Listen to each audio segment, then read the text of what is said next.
2020, I think we've all heard that. Well, the problem is, if you don't do anything about it, it's just going to keep going on. So one thing that I want to do is I want to conduct a forensic audit for every single state in the United States. And the second thing that I want to do is I want to ban mail-in balloting throughout the United States. That is something that we can do at the local level. A lot of changes need to come at the local level because the federal level just shouldn't be involved in elections. But those are two things we can do at the federal level. And then term limits. What if I told you that over 2/3 of the U.S. House has served for more than 3 terms? More than 1/3 of the U.S. Senate has served for more than 2 terms. You know, I believe in a 3-2-2 term limit system. 3 terms in the House, 2 terms in the Senate, and 2 terms in the presidency. You know, incumbents get reelected 90+% of the time. And you just take a look. Mitch McConnell, the Senate Minority Leader for the Republican Party, has been in office, has been in Senate for 35 years. Chuck Grassley is 88 years old and is running for re-election. I don't think I can do that at 88 years old. Those are 3 pillars that I stand on. I always, when I give a speech, I love to set aside time for Q&A, and at a setting like this, I can't really do that. But if you have any questions, I'm more than happy to answer. Just find me afterwards, I'll be at the table. But there are 2 things that I want to share with you because they're the reason that you're here tonight. 2 organizations that have really impacted my life and have really just given me hope for the future. And number 1 is Purple for Parents, and number 2 is Stand for Health Freedom. Purple for Parents is such a great organization. You know, I met them back in February. They were speaking to a group that I was at. And then they were going over Senate Bill 288, which was to remove the obscenity exemption. And I'm sure you guys will get into this later. But current Indiana law is that it is illegal to provide minors with sexually explicit material except in 2 places. Number 1 is in libraries, and number 2 is in schools. And this bill that was going forward would have just gotten rid of those 2 exemptions. And as we were calling our legislators trying to get this bill passed, it got killed in committee. And the 2 organizations that were fighting against it, library boards and teachers unions. You know, it's part of the job of an elected official to listen to your constituents. And that's one thing that sets me apart from everybody else, any other elected official, because I enjoy talking to everybody. I enjoy hearing the issues that you guys have and what I can do to help you guys. Stand for Health Freedom is another great organization, and it's a really funny story of how I got involved. As I've been traveling the state, you know, because I traveled running for Senate, somehow I ended up on this email distribution list for Stand for Health Freedom. And they had a meeting back in May in Greenfield, of all places. So I decided to go, and it was a great meeting. A couple days later, I was in church, and I was talking to somebody, just in passing, about mask mandates and vaccine mandates. And these 2 ladies overheard me, and they come up to me after I got done speaking with this person. They said, you know, you should really think about going to this group. It's called Stand for Health Freedom. And I just chuckled because I said, I was at their last meeting the other day. So it really, really speaks to the volume that Stand for Health Freedom and Purple for Parents really reach. Because it makes people who you would never have expected have similar views that you have. You know, one thing that I've learned is traveling throughout the state, we are not alone. There are more like-minded people than you think. And it takes all of us to stand up together. So, again, my name is Danny Niederberger. The website, if you need it, dannyforhoosiers.com, DANNYFOR Hoosiers.com. And if you have any questions, I'll be out there in the table at back. You guys are in for a great night with Purple for Parents and Stand for Health Freedom. Thank you.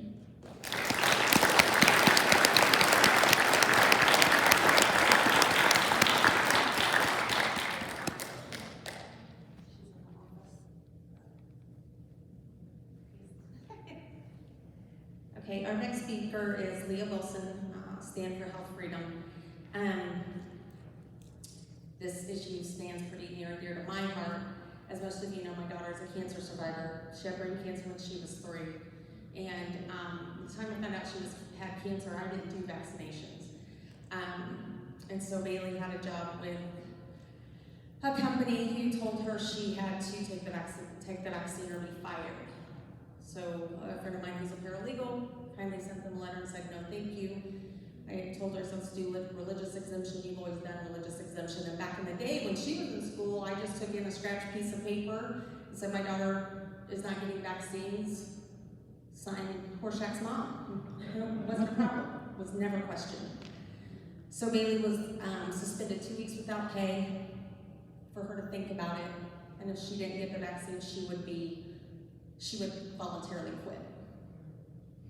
Still no thank you. So they asked for equipment. Bailey said, I'll take a letter that I'm terminated. So they did. They sent her a letter and told her she was terminated for not taking the vaccine. And that's a company right here in Indiana. So, and you know, I tell you, God had just put Leah in my path. But Leah is with Stand for Health Freedom and a graduate of St. Louis University of Law. Leah holds a dual bachelor's degree in political science and Spanish from the Indiana University. In addition to her advocacy work with the SHF, Leah is the owner and former operations director of Max Living Indy, one of the largest natural health centers in the Midwest. She is also an educator on holistic health, as well as a sought-after speaker on issues ranging from religious rights to greening your home. So, she's not quite ready. Okay, so we will wait on her for just a second. I don't really have anything else to add unless anybody has any questions. Sure. Where did your daughter work? I didn't hear that. I don't know if it's okay to say it. Sure. Adult and Child Mental Health of Indiana. Adult and Child Mental Health of Indiana. You need to be all ramped up, not give you breath before. Well, I mean, there's other avenues that we're pursuing, but we haven't, taken all of that into account yet, so I guess we're okay. Any other questions while we wait on her? Sure. Correct me if I'm wrong, but didn't the state legislature pass a law violating vaccine passports, and is that congruent with that company being in violation of state law, or is it, I'm just curious? Well, so there's two issues. He asked if we had a vaccine passport in Indiana. We do. It's House Bill, or Senate Bill 14, I believe, and I think that states, and I'm just ad-libbing here a little bit, states it protects a government or state employee in a government or state capacity. So they protected themselves and not us. And there's also a House Bill 101 that states once you carry the burden, that's your religious exemption. Once you know you've thought it out, what am I going to do? You've prayed over it, that's your religious exemption. And I believe that Mike Pence signed that into law in 2015. But, that's all thrown out the window now, so. But here's Leah.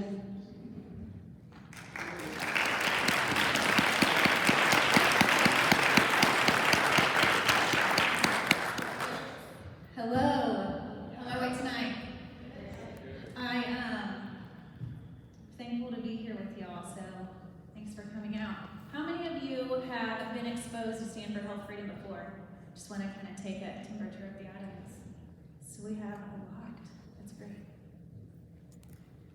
I don't know what Kim said about me, so I'll tell you a little bit about myself after I see kind of where we stand on the issues that are going on today. So I want to just see what y'all's thoughts are. Who here believes that God has freedom for his people? Okay, who here sees a problem with the segregation of vaccinated and unvaccinated? Who believes that the government has no role in individual health care?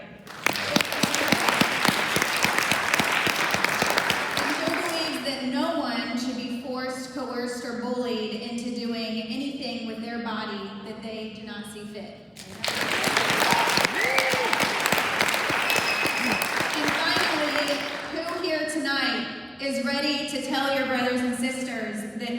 together, we will not comply.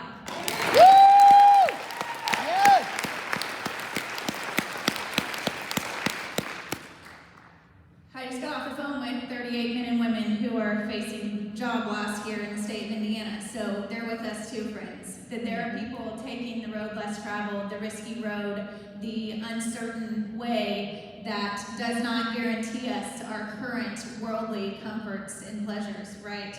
So you are not alone in this. I started Stand for Health Freedom about 3 years ago to educate men and women in our communities about issues surrounding health freedom, and then to give them the tools they need to take action on those issues. So it was more than 3 years ago that I decided to walk away from the traditional practice of law, from bet the company litigation, antitrust lawsuits, and pursue a whole new path. And the reason was because my initial passion and what drove me into the legal field was foster care. And I wanted to see foster children stop aging out of the system at such high rates. And I also wanted to see the state and those that were caring for these children to stop medically managing them with the use of psychotropic drugs. So that's what I given my life to, was advocacy for foster kids, and I had become a foster parent with my husband. And then in 2018, we were told that we were no longer eligible to be foster parents because my biological kiddos, Isaiah and Samuel, were a threat to the welfare of foster kids, since we don't vaccinate them with all 69 doses of state mandatory vaccines. And at that point in time, I realized, okay, there's what's behind this, because the state couldn't show me any new law, any new regulation, any new science since my last placement. So it made zero sense that they would look at me, going all the way up the chain of command, and say that these kids are better off sleeping on the Department of Child Services floor tonight than in your law-abiding loving home. And I knew at that point in time, back in 2018, that if we did not teach enough of our community about how corporate interests were taking over public health policy, that our kids were going to suffer, all of them, not just the foster kids. And now look at where we are today, with the policies in our schools, with us going through mandates in the workplace and at university level. And so that is what propelled me into dedicating myself full time to advocacy. And so I started out just by simply covering as a Green Med Info reporter for my friend Sayer G, the government's response to the measles outbreak. And at that point in time, we said, wow, the people have to have a way to unite and mobilize, otherwise the strength of our voice will never be shown. And we decided to dream up Stand for Health Freedom so that we could unite our voice and show the power of the people through strength in numbers. And today that's what we do. We are the national peaceful protest that is fueled by state and local strategies, by men and women who come together in different states, just like we are tonight, and then mobilize through calls to action that we can easily share with our friends and with our family. So what the platform does is, you can go to the next slide, Tracy. The Stand for Health Freedom platform removes barriers to using your voice in a meaningful way. So the barrier of time. Do I have the time to research what I'm actually going to say, or what message would mean something to the recipient? Who does it go to? What will they actually hear from me? Is this legally sound, scientifically sound? All those barriers are removed by us giving these calls to action to the communities when specific issues arrive. And I can tell you that our goal is to build this movement as large as possible by staying committed to a single issue with the use of the platform.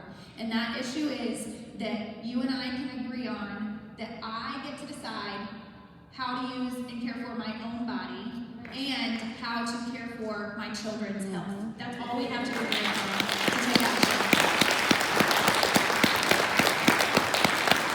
So we are committed to policies that strengthen those rights, and we are committed to policy makers that are also behind that with us. So it doesn't matter what you choose to do with your vaccine decision or with any medical decision. That's not the point. We have plenty of parents who fully vaccinate their parents, and still ardently take action on our platform because they know that parental rights are key in the landscape of America and in the strength of our families. The good news is that the movement is growing, that we are not alone, we are far from alone. When President Biden came out with his announcement to say that the workers who are in organizations with more than 100 employees would be required to take the mandate, we also saw, and what coincided with that was the filing of the bills to say that you had to have a vaccine passport to fly. These are congressional bills. And we put up a petition to say Americans do not want to prove their vaccine status to fly.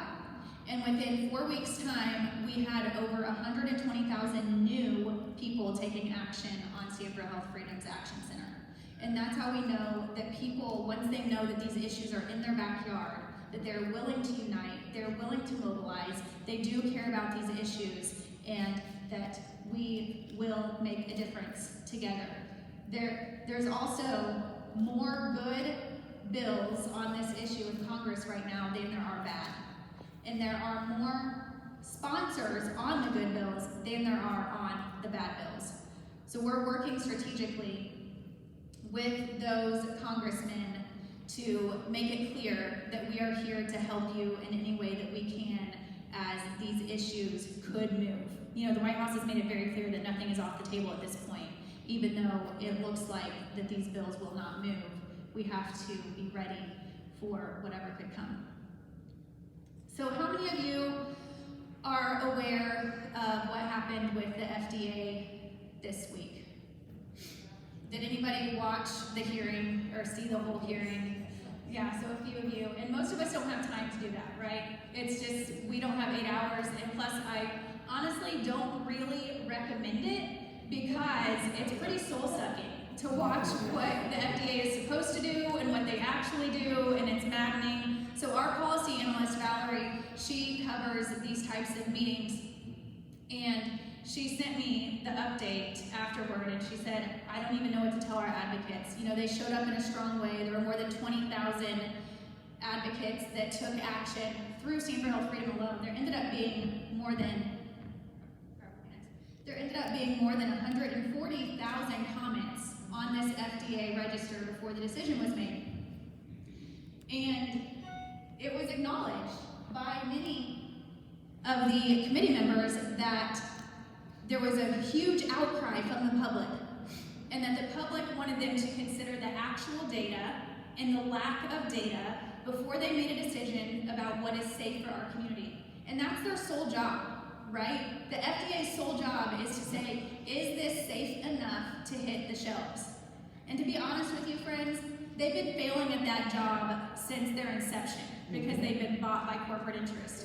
However, now they cannot deny that we asked them to do their job well, that we went on public record and said there might be data that you're not being given by Pfizer in their application for the EUA. There might be data that is not circulating among you and your peer groups, but we want you to consider it and look at it. So they had all the information that they needed to make this decision, and that's why it matters that we keep speaking up, that we keep using our voice, because if we don't, we have no two legs to stand on to complain when things get worse. Mm-hmm. So for those of you who, the 99% of you that didn't watch the whole hearing, one of the public comments was from a woman who has a daughter named Abby, and she's 17 years old. And she received the vaccination back in the spring to prepare for summer travels, and had a neurological response where she was fainting and had tremors in the left side of her body and was experiencing neurological effects. And those have still not gone away 7 months later. However, in her school system, because she's 17 and they required it at this age in her school system, she is not eligible for a medical exemption. Because their solution is that there are 2 other vaccines available in the US. So if Pfizer didn't do well with you, then you can pursue another one. And Abby's mom said, Abby is the guinea pig, and the effects are real, not rare. One of the Dr. Mark Sawyer said, we're all concerned about the myocarditis issue. We are not going to get the data unless we start to use the vaccine. Dr. Mike Kurilla, who is the only abstention on the vote 17-1, says we simply do not have the data right now to make this decision. One of the other doctors said we simply don't know what the side effects will be. If we authorize this, the schools will start to mandate it, and I'm not okay with that. And then how did that individual vote? Yes. So with the amount of hesitation that was present on this committee, and then they still went ahead and pushed this forward, and the message they sent was, we do not know if this is safe, so how we will find out is to begin to use it on our 5-year-olds. That was their decision that night when they voted 17-1 to allow this product to be used in our elementary schools and in our middle schools. And so what we're asking our advocates to do now, and this is just one example of how barriers can be removed to act and to share actions with your friends and family, we are asking you to comment, and I would really love it if each of you could commit to even leaving a brief comment before tomorrow, because the next stop for this decision, it doesn't stop with the FDA, the CDC gets a say in it too before there's a recommendation made for the youth in our country. And what that means is that the CDC could say, we do not recommend use for children based on that FDA hearing. Or they could say, we recommend use for children only if they have X, Y, or Z exacerbations. Or they could say that we recommend it only for 10 and up. So there could be a narrow recommendation or there could be a lack of recommendation. And we want ACIP to feel the pressure of the American public to know that we are watching, that we see what they are doing, and that we're not going to comply when things do not make sense. That we're done with, if you switch the slide, Tracy, that we're done getting these types of results in our pediatric population and chalking it up as normal. So one of the highest infant mortality rates in all the industrialized world is what we have here in the US. And I can go through this list and read it to you, and this is after several decades of complete CDC control and guidance in our healthcare system.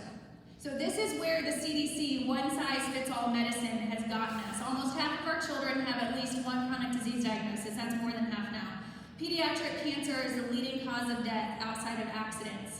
1 in 7 children on an antipsychotic. 1 in 6 learning disabled. 1 in 12 suffer with asthma. 1 in 5 diagnosed with emotional, mental, or behavioral disorder. 1 in 5 with obesity, 1 in 13 with allergies, and 1 in 59 with autism. And we as parents can say that we're not going to leave these healthcare decisions up to regulatory agencies that have never met our children and do not, quite frankly, care about the trajectory of their emotional, mental, and physical well-being. And that is why our voice still matters. And that's what people want to know. Well, okay, the FDA made a horrible decision, and our governor's been ignoring our request to end the emergency for the last 18 renewals, 19 renewals, so does our voice even matter? And the answer is absolutely yes. Because the people's battle has 3 legs. One of those legs are the court cases, the legal cases.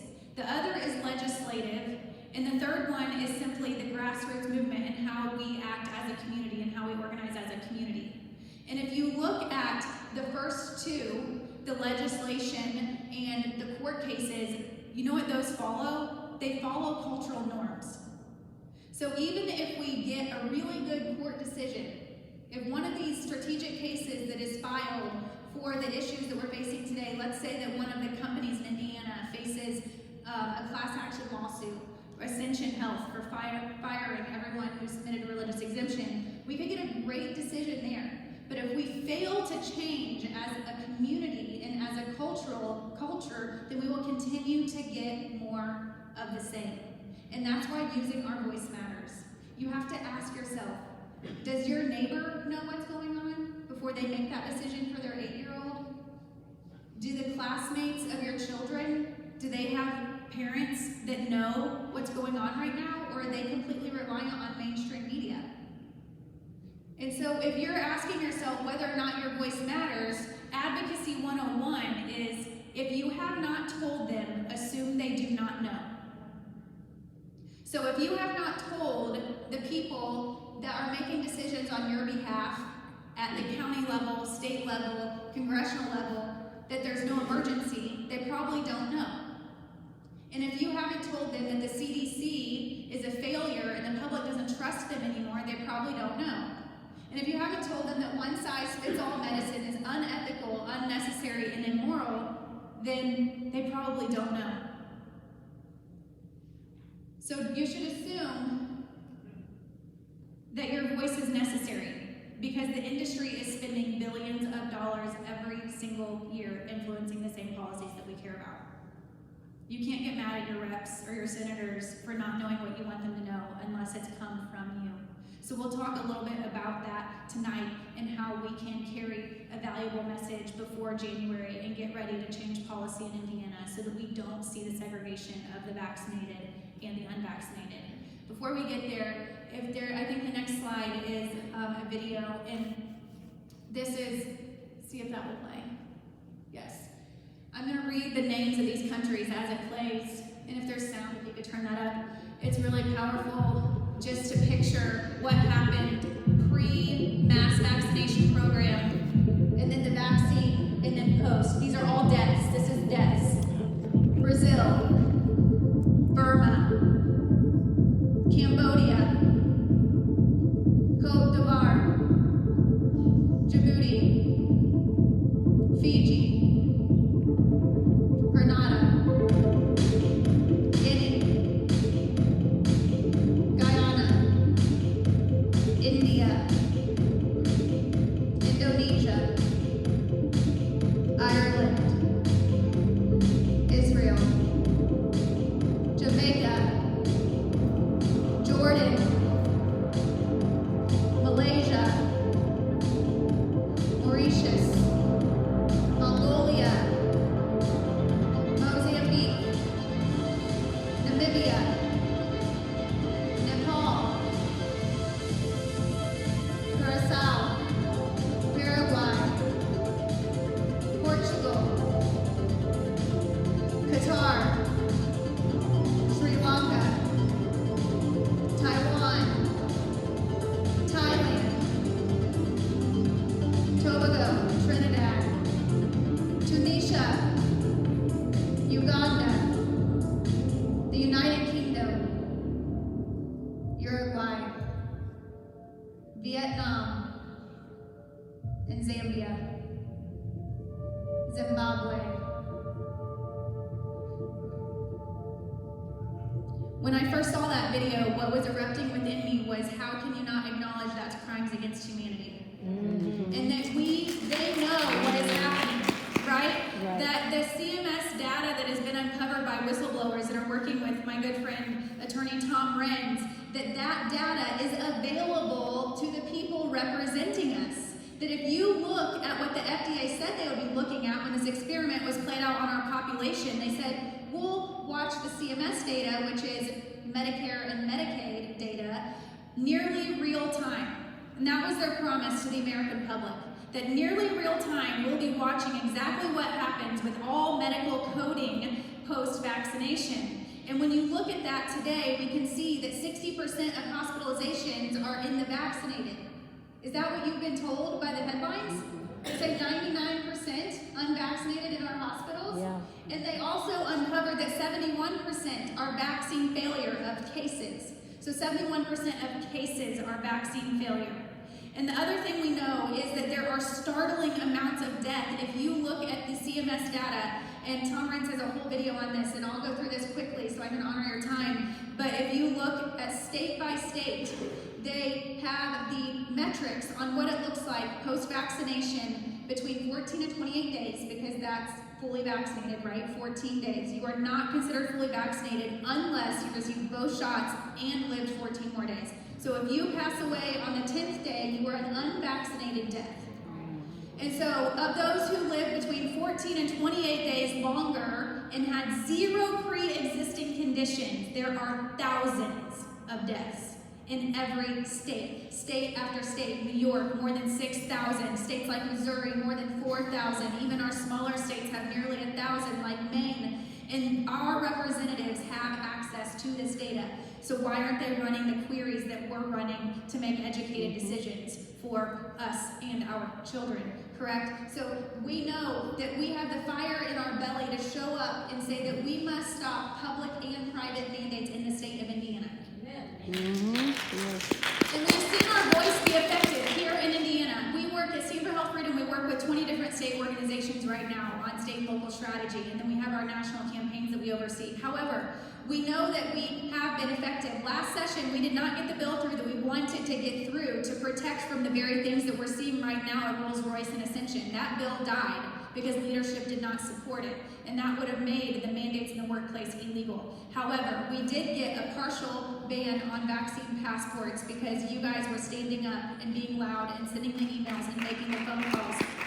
We also got, we worked with a friendly representative to get a prohibition on our BMV asking about vaccine status, which is a hole that I had a desire to close because we don't want our rights within our state to be based upon a medical status, right? Right. So we got that passed last year. We also have made a huge wave and almost got our legislature back into a special session or to consider things outside of the maps.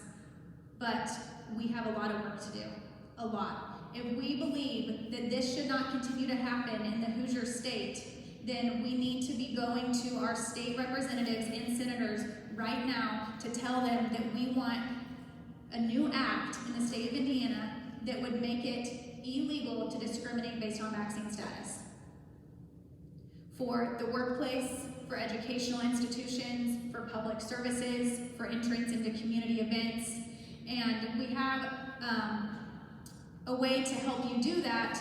If you have not yet taken action on the Stand for Health Freedom portal, if you want to take out your phone, because we need to know that you are with us. Because right now we have more than 16,000 Hoosiers taking action on the website and sending emails when we have calls to action and making their phone calls. But we know that there is many more times who are ready to mobilize and ready to take action. So if you stand with us on these issues, if you'll take out your phone and open your texting app and text the word STAND, S-T-A-N-D, to the number 50457.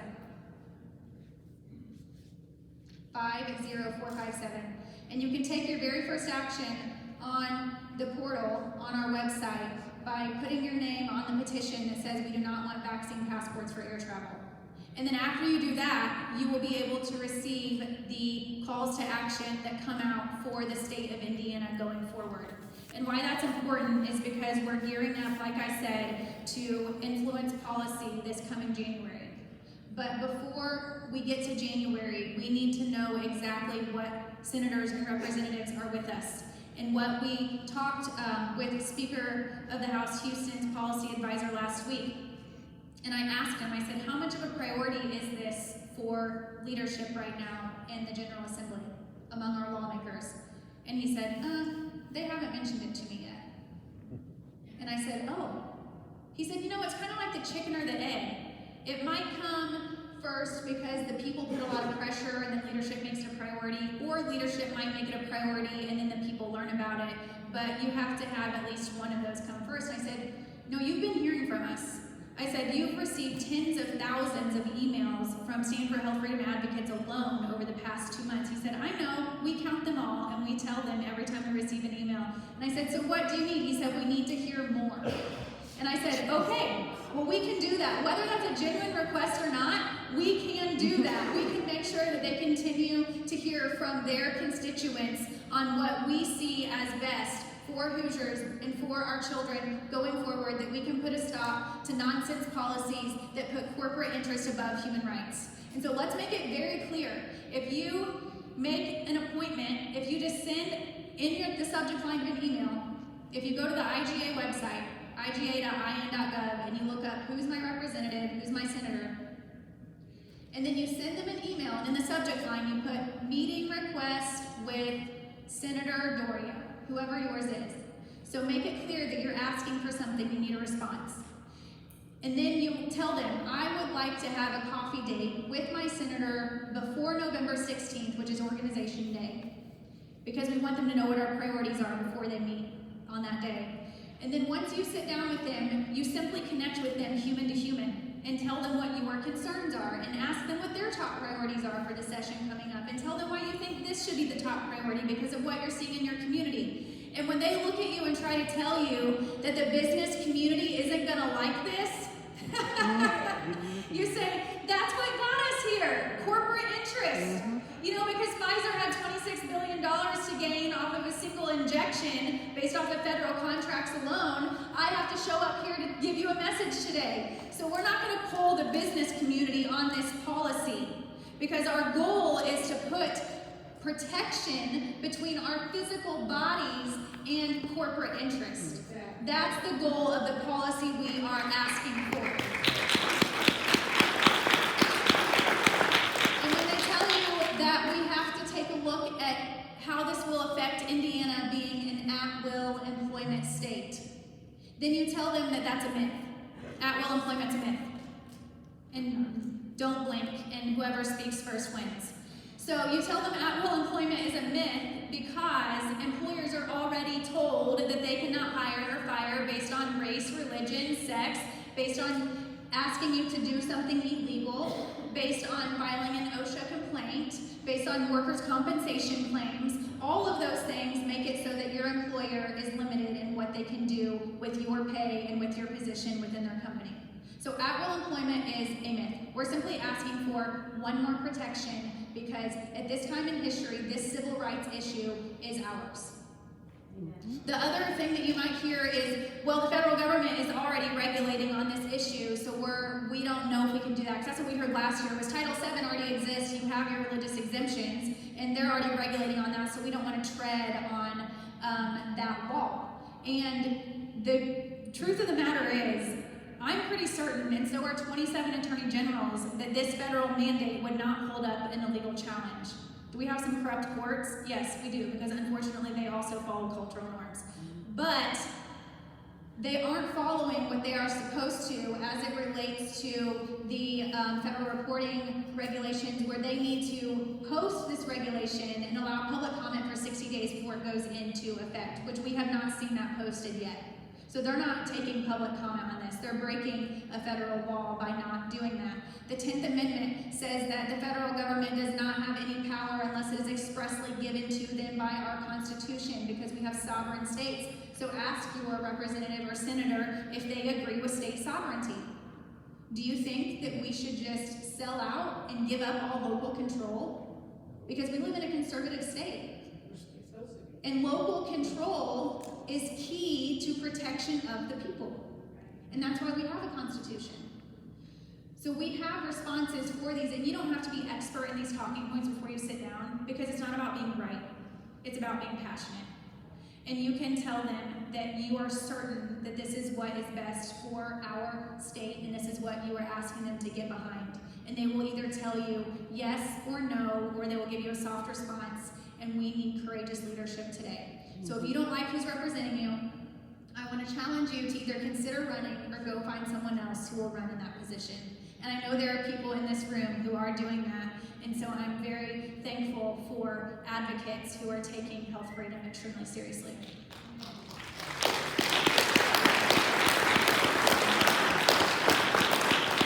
So there are 3 things that you can do. 1, write your ASIP comment tonight on the standforhealthfreedom.com website.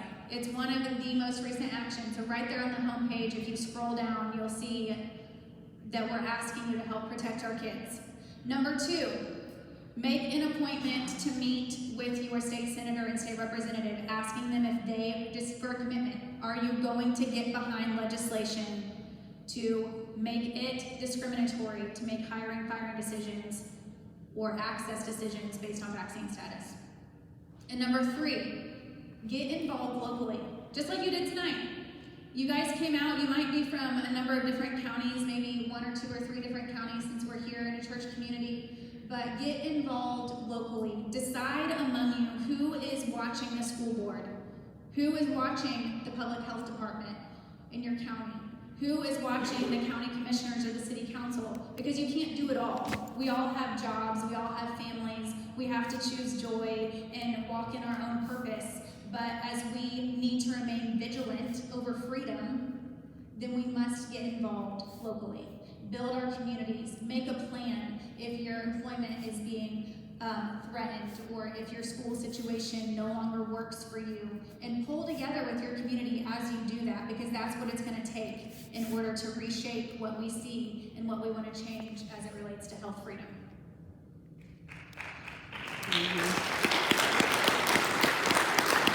So what I'll let you know before I open this up for question and answer is that we are here at Team for Health Freedom to help you say no, to help give you the confidence that it requires to know what your rights are and to know what it means to be confident in not complying with tyrannical measures. And we are here to help you unite and to help you mobilize and to know that you are not alone in this and that together we can make a big impact. So thank you guys so much for welcoming me here today.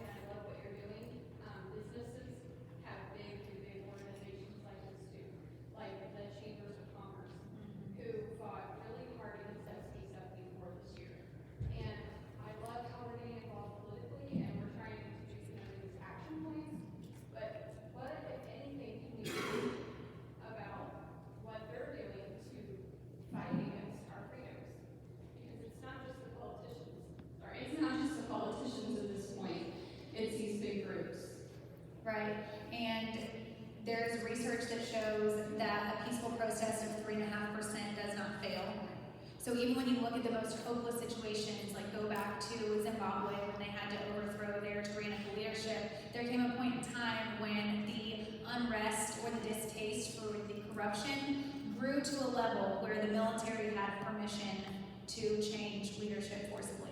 And I'm not saying that's what's going to happen here, but there is power in numbers, and it's the only game that we have to play, because we're never going to outspend the corporate interest, and we're never going to overcome that. But there are still good people in the General Assembly. There are, and I meet with several of them, and they need to hear from more people to give them that backbone to make courageous decisions. And I think that we can win more if more constituents begin to get involved, and we show them exactly how many of us there are. So uniting our voice makes a big difference. Last year, the Chamber of Commerce, they did shut us down. It's the Hospital Corporation and the Chamber of Commerce are our two biggest naysayers to the people's interest in the state of Indiana. But the Chamber of Commerce, they supported, so if we're framing this, last year we had a no mandates bill, where we were telling the businesses, you cannot mandate something, you cannot have a specific policy, right? Which is essentially the effect of an anti-discrimination bill, except for the fact that we know the Chamber of Commerce a few years back went before the General Assembly and supported adding an additional protected class. So they are not against civil rights and employee protection on all issues. So they don't stand on principle when they say that they don't want this to pass. So I haven't heard from the Chamber on the anti-discrimination language, but we have to continue to use our voice because it's the tool that we do have. And we have to continue to try to influence the leadership in the Republican caucus in order to get movement in the General Assembly.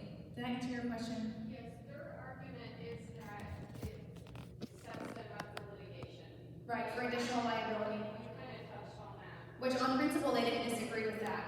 Right. Back when they were trying to get the gender identity into a protected class. Or sexual orientation, I believe it was. Sexual orientation. We probably got time for one more question, just because we have two more speakers. Was there anybody else? Yes. We have one more we can count on our side, that's God. Yes.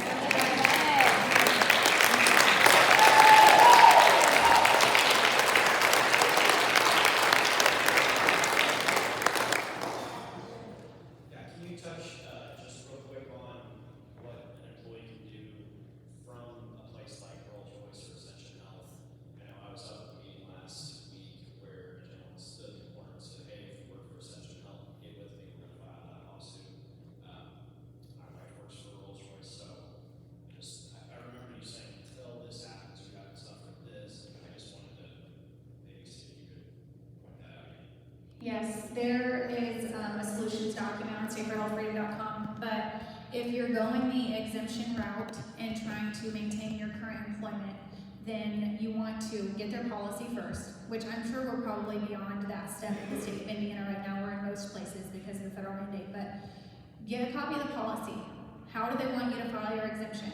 Fill out the exemption form. Do not agree to anything on that exemption form that you do not actually agree with, meaning if they're asking you to say that you voluntarily resign, cross through that. Make this a two-way discourse, a process between you and those that are asking this of you, because we're not going to be able to fly under the radar anyway, right?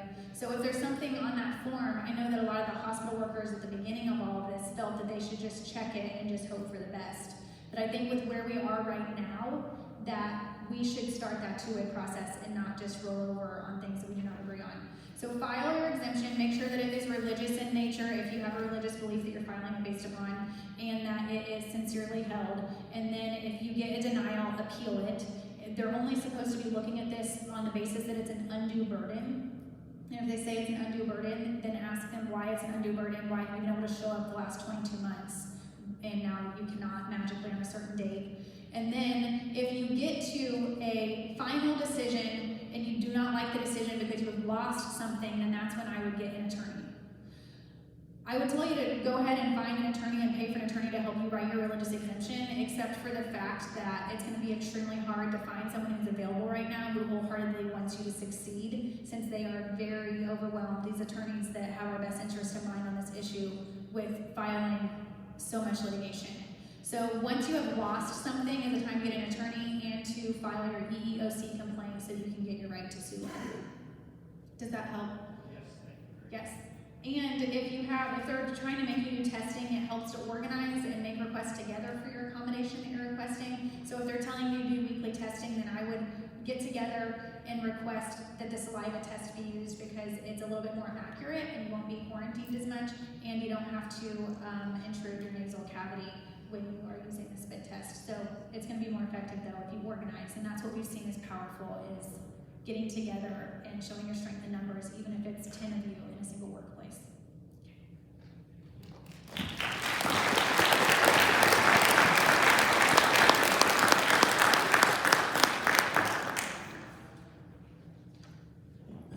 Okay, so our next speaker is Jennifer McWilliams with Purple for Parents. Yay.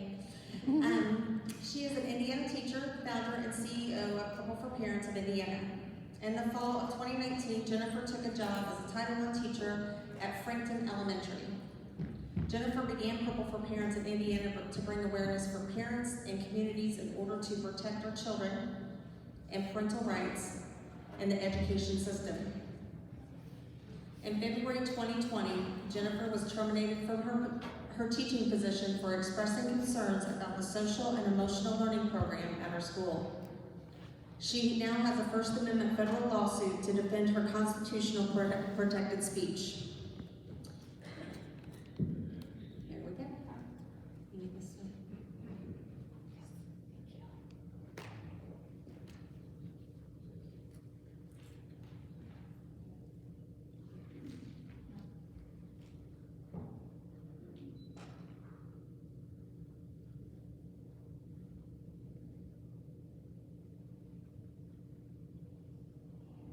Maybe. I'll start. So, good luck, Rhonda. There it goes. Maybe. Okay, so, tonight I'm going to talk to you about social emotional learning, and I think the last couple of weeks we have worked really hard, and I have worked really hard to get some more attention on social emotional learning, because everybody right now wants to talk about critical race theory, which is fine and it's great, and I'm going to show you how social emotional learning is the critical race theory.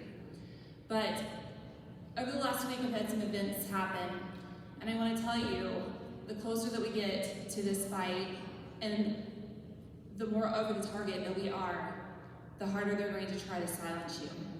And they're certainly trying to silence us. Okay? So I want to start out with that and tell you that it's going to get worse, and we're going to be louder. Okay? Yep. And we need everyone every single person in here has a role you can play. You can speak, you can email, you can just be a body in the room, but we need everybody, just as for the medical freedom, but also for the education, because if we don't change something now, our children will not grow up in the same country. That's true. Okay, I'm not going to spend a lot of time on this. A lot of you probably know, but I was fired from my job at Frankton Elementary. I was a Title I instructor, and this was back in 2019, and my school was, it was in its third year of social emotional learning, and I was becoming extremely concerned about exactly what we were doing. And I will be honest, when I first came into contact with this program, it was not clear. It was not clear to me exactly what was going on. But I knew something was wrong. And one thing that made me go home and really start digging in and researching it was when we were pulling children. I was at elementary school, kindergarten through 6th grade, and we were pulling kids into classrooms that were not with their teachers. So I would have a classroom of kids that were not my students, kindergarten through 6th grade mixed up in my classroom, and we would be told to role play with them, okay? So we were given scenarios that we would read cards, and then we would ask them to apply certain skills to solve those problems. Nothing to do with academics. And so I started really researching it, and I am now 2 years into researching social emotional learning. I can explain it all, and I'm telling you, it is absolutely the problem that we have in our education system right now, and it includes everything. And I do have a federal First Amendment case against my school for firing me. I had made a post after hours in my private time, and they fired me. So when I win, I will encourage other teachers to use their First Amendment as well.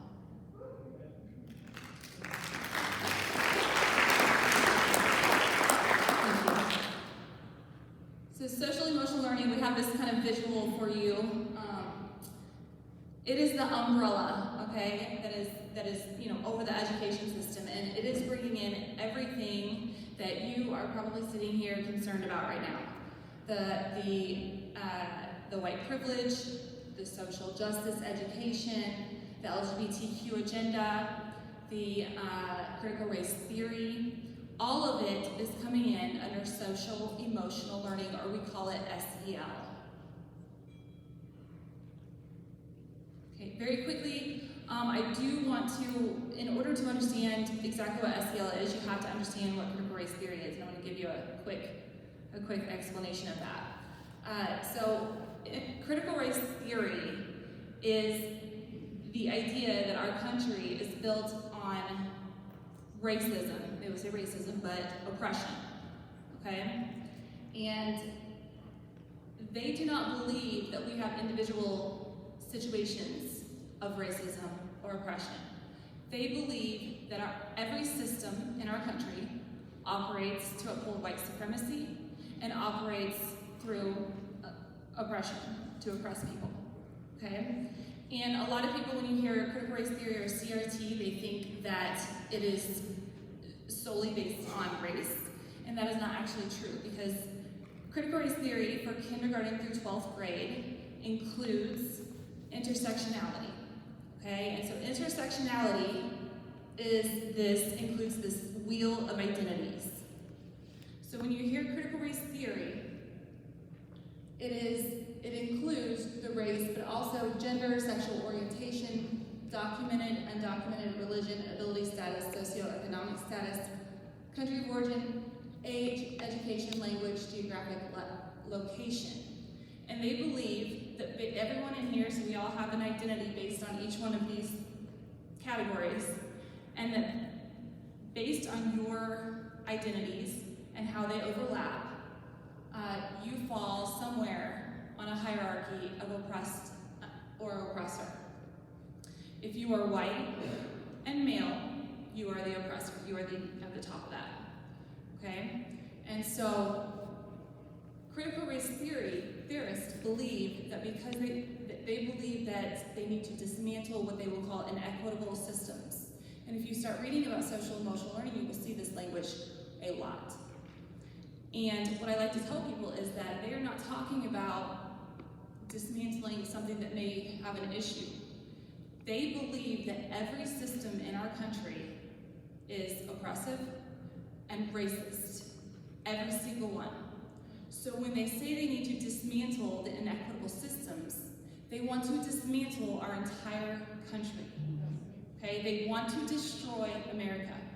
Critical race theorists don't look at any situation and think, let's see if there's any cases of racism here or oppression. Critical race theorists look at every single situation and already assume it's there, and they find it. Okay, so that's really important to understand for social emotional learning, and I will show you why. But again, critical race theorists believe that racism operates our entire country and has since the founding of it.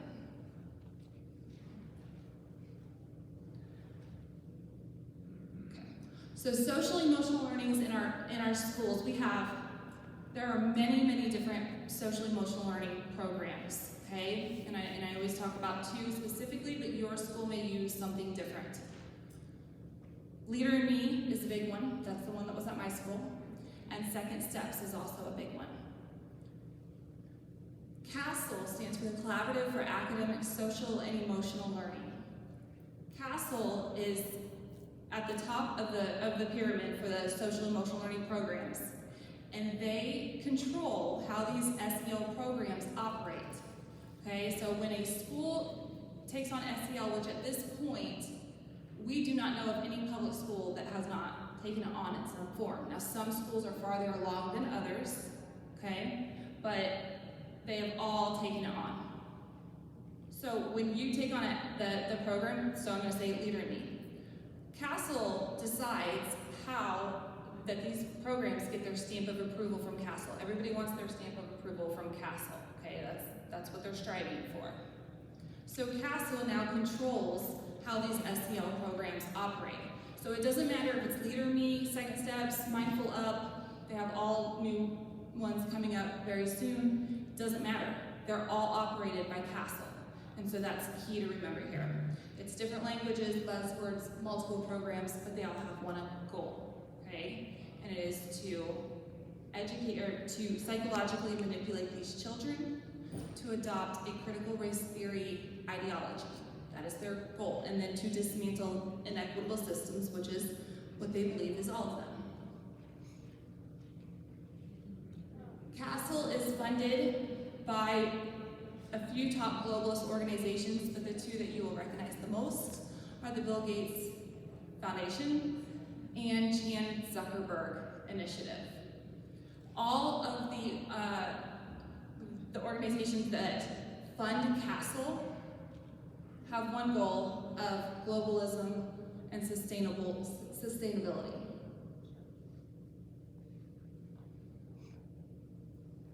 Okay, so you always say follow the money, right? So in 2016, Indiana kicked off their social emotional learning programs in the state through 2 rounds of grants from the Lilly Endowment, okay, totaling over $49 million.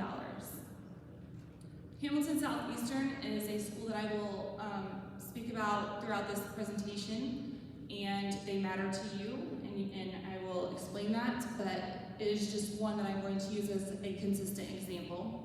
And they actually got the biggest grant from the Lilly Endowment, which was $2.1 million.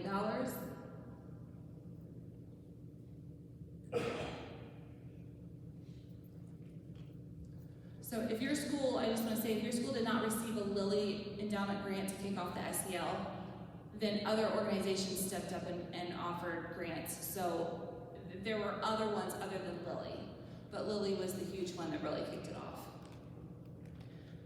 If you go to CASTLE's website, it says right on there, SEL as a lever for equity and social justice, okay? So when Indiana brought social emotional learning into the schools, it literally was a education transformation, okay? They transformed our entire education system, not only in Indiana, but this is in every state in our country, okay?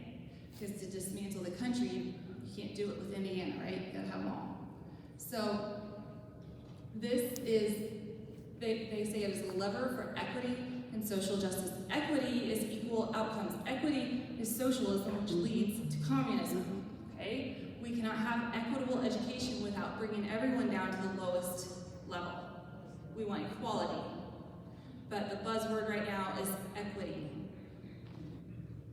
Right here from Castle's Board of Directors, I'm gonna read this to you. They put out this statement this year, okay? It says, we believe that there is no system more important than education to end racism and dismantle the systems that condone racist acts. We at Castle hold fast to the belief that our work must actively contribute to anti-racism and to all forms of prejudice reduction. We recognize that this work is ongoing and that there is much more to be done. That is from the Castle Board of Directors this year. This is what we have transformed our education system around. When I was researching social emotional learning and really trying to get get a good understanding of what it was, because it's very complicated, there's a lot of parts to it. And so I started researching, of course, the Indiana Department of Education. And they had two tabs. One was for social, emotional, and behavioral wellness, and the other one was for cultural competency. They really should not have been separate because those two things go directly together. Okay, social emotional learning used cultural competencies. And when I started researching, now this website, this Indiana Department of Education's website is gone. We started bringing the heat heavy, and just when I knew where everything was on their website, they deleted it. Okay, so, but Rhonda and I knew it was coming, we could see it coming, and we saved everything. So they cannot get around what they have done. Now, when I was researching the cultural competency page, it had an explanation of it, and then it had one reference, and it said Ladson Billings, 1994. And I wanted to know who this was that was so amazing that transformed our entire education system. So I started researching. Gloria Ladson Billings is a critical race theorist who in 1994 and 95, she wrote a book that I bought called The Dream Keepers, and it is about our country being systemically racist. And she had 2 peer-reviewed journals that was referenced on our IDE cultural competency page.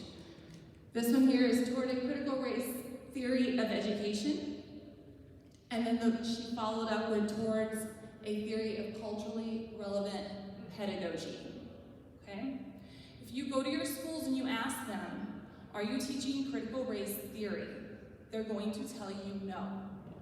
Okay? And actually, they are not teaching your children what critical race theory is. Okay? Again, they are psychologically manipulating them to believe the theory. They're not telling those kids, there's a theory out there called critical race theory, and this is what it is. That is not what is happening. And the schools know what they're doing. Yes, they do. They know what they're doing, and if they don't know what they're doing, they need to get out of the way. Because what they have done is Towards a Critical Race Theory of Education, followed with this one, the culturally relevant pedagogy. In the schools, we call it culturally responsive teaching. Okay? Culturally responsive teaching is the answer to the critical race theorist beliefs. Okay? So they believe our country is racist and oppressive, and their answer is to get a hold of the minds of the children and manipulate their thoughts through culturally responsive teaching. That's the answer to it, the antidote. This is Gloria Ladson Billings, and one thing she is quoted as saying is that racism is a permanent fixture of American life. She's very active today. She was in, what school? I can't think, do you know what school it was, Ron? Down by, yeah, she's been at IU, but she was actually part of a professional development in one of our K-12 schools. I can't think, yeah, right before school started. Okay, yeah, she's all over the place and very, very defensive of what's happening. Okay, so I just wanted to give you some context on that. Now, Social emotional learning is what is known as a neurodevelopmental, culturally responsive framework. Okay? That is why I say, again, social emotional learning is critical race theory, because they use a culturally responsive framework. And they can't hide that. All you have to do is pull up the SEL toolkit from the IDOE, and it says it literally on the front cover. I just think they didn't think anyone would know what it meant. Okay, all of our SEL programs, okay, this is a game of semantics, so they like to change the language consistently. Again, Leader in Me, Mindful Up, Second Steps, and there's a whole list of them. So please, if your school does not use those, don't think I'm not talking to you, because I am. This here is, Indiana does the same thing, plays a game of semantics. And so the framework that our SEL programs run on is actually from Castle, which is the circle, okay? That is from Castle, and that is what they all operate on. Indiana, when they put out their toolkit, decided to rename the skills, different words, and they added a tree, and then they thought nobody would know. But if you research it, it literally, it says this framework, according to Castle, is, and then it goes on and it explains Castle's framework. Okay, so they just renamed it. So I always focus on the one from Castle because it is the one that is operating the programs, and it is the one that we have transformed our education system around. Now, the circle one from Castle is a critical race theory framework. I'm going to explain how that works. Check my time here. Okay. On the inside of this, it says self-awareness, self-management, responsible decision-making, relationship skills, and social awareness. Okay? Those are the competencies or the goals that they are aiming to teach all of the children in our education system. These do not sound like bad things, right? We all need to have self-awareness and self-management, responsible decision-making, especially. Relationship skills, social awareness, makes sense, right? But what people don't understand is that, but as I have already covered, social emotional learning is through the lens and through the viewpoint of a critical race theorist. So these skills that they're teaching these children are not skills like I assume most of you would teach your children, okay? They even have it color-coded for us. The orange skills, self-awareness and self-management, those are heavily focused in the younger grades, okay, kindergarten through 6th grade.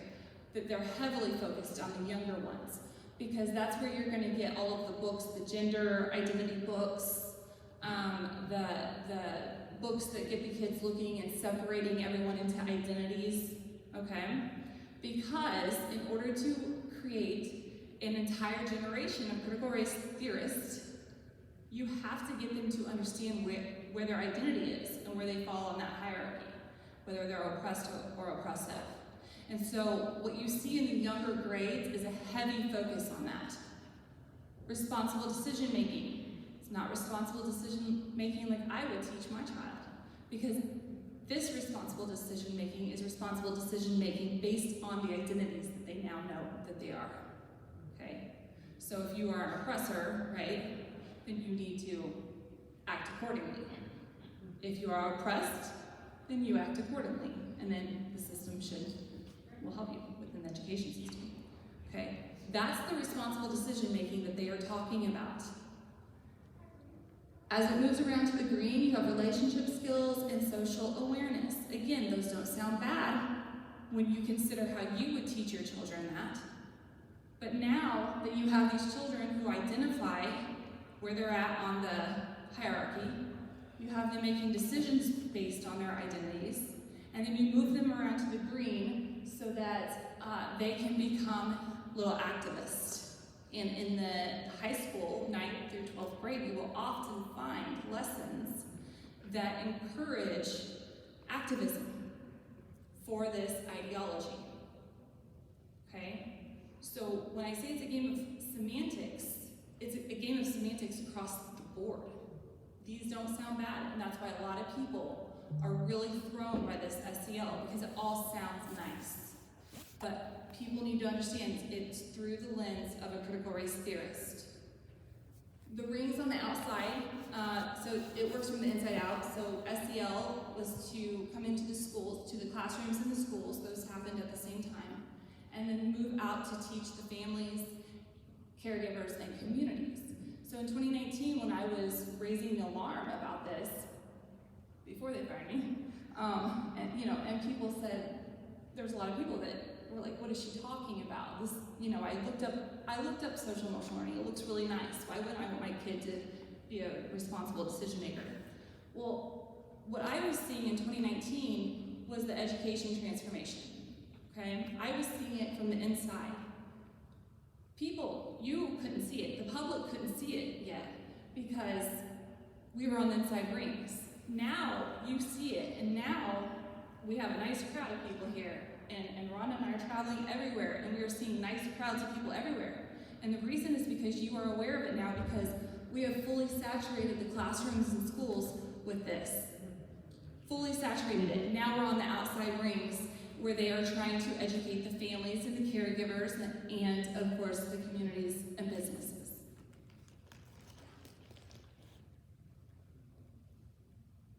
I like to tell people, they tell you what they're doing. So if you understand, this is one reason I gave you a brief explanation of critical race theory, okay? So if you understand exactly what it is and those buzzwords, they tell you what they're doing. This is from Second Step's website. It says, we're committed to addressing racial injustice and helping you drive real change in your school communities. Second Steps actually partnered with the National Equity Project. And if you're not familiar with the National Equity Project, you should look them up. Very, very radical. It says on their website, our current systems perpetuate inequity by design. It takes rebel leadership to abolish unjust systems and catalyze positive change. It is our legacy to fight for our collective freedom. We will win. So when you see these websites, these organizations, listen to what they're telling you. Okay, I think one of the scariest things about SEL is the mental health data collection, okay, of these children. So when they brought SEL into the schools and they transformed our entire education system around culturally responsive teaching, again, which is the antidote to the critical race theorist ideology that they want to change. So they also started collecting mental health data on your children. SEL is a trauma-based program. So when the schools took on SEL, it placed every single child in that school into Tier 1 intervention without your consent. Okay? This is called a multi-tiered system of supports, or MTSS, and we've used this in schools before SEL. You may have a child that needs interventions for all kinds of things, right? We always handle those individual situations, whether it be academic, behavioral, purely medical, but we handle those situations individually. What they have done with SEL is they put them all in a group, because that's what they do, right? And they stuck them all in Tier 1. So now they are getting the intervention of social emotional learning, which is, again, the psychological manipulation of your children. They do surveys on these kids. And before this year, the surveys started in 3rd grade. This year, Indiana piloted surveys at certain school districts starting in kindergarten.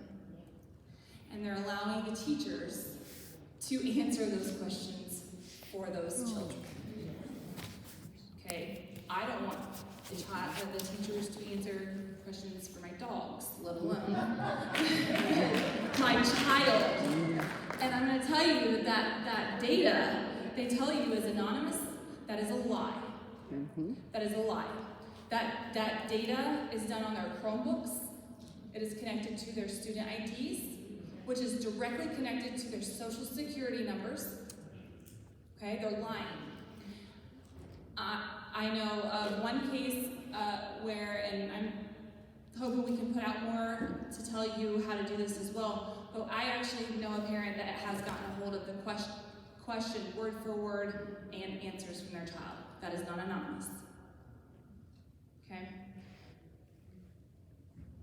Once they get this information on these children, they have what's called dashboards. So they can basically pull up these kids however they want. They can say, you know, this week I want to give interventions to the children that have dropped by half of a grade in reading, right? And that are white. I mean, they can pull kids like that, groups, and they put it into the dashboard and it comes forward. The kids have scores on SEL. And I was not involved with this, so full disclosure, I was not involved with this part of it, but I have since spoke with teachers that have been at schools that use this, and these children get a score, an SEL score. It's between 1 and 5. Nobody's really sure what that score means right now.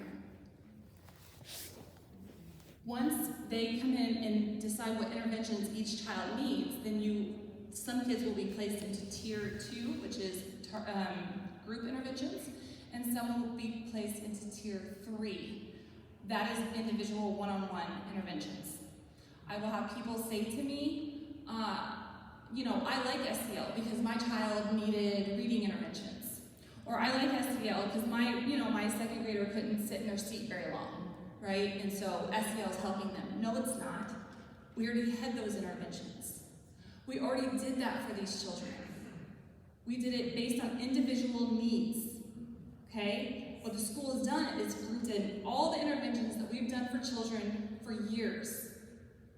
And they said, this is SEL.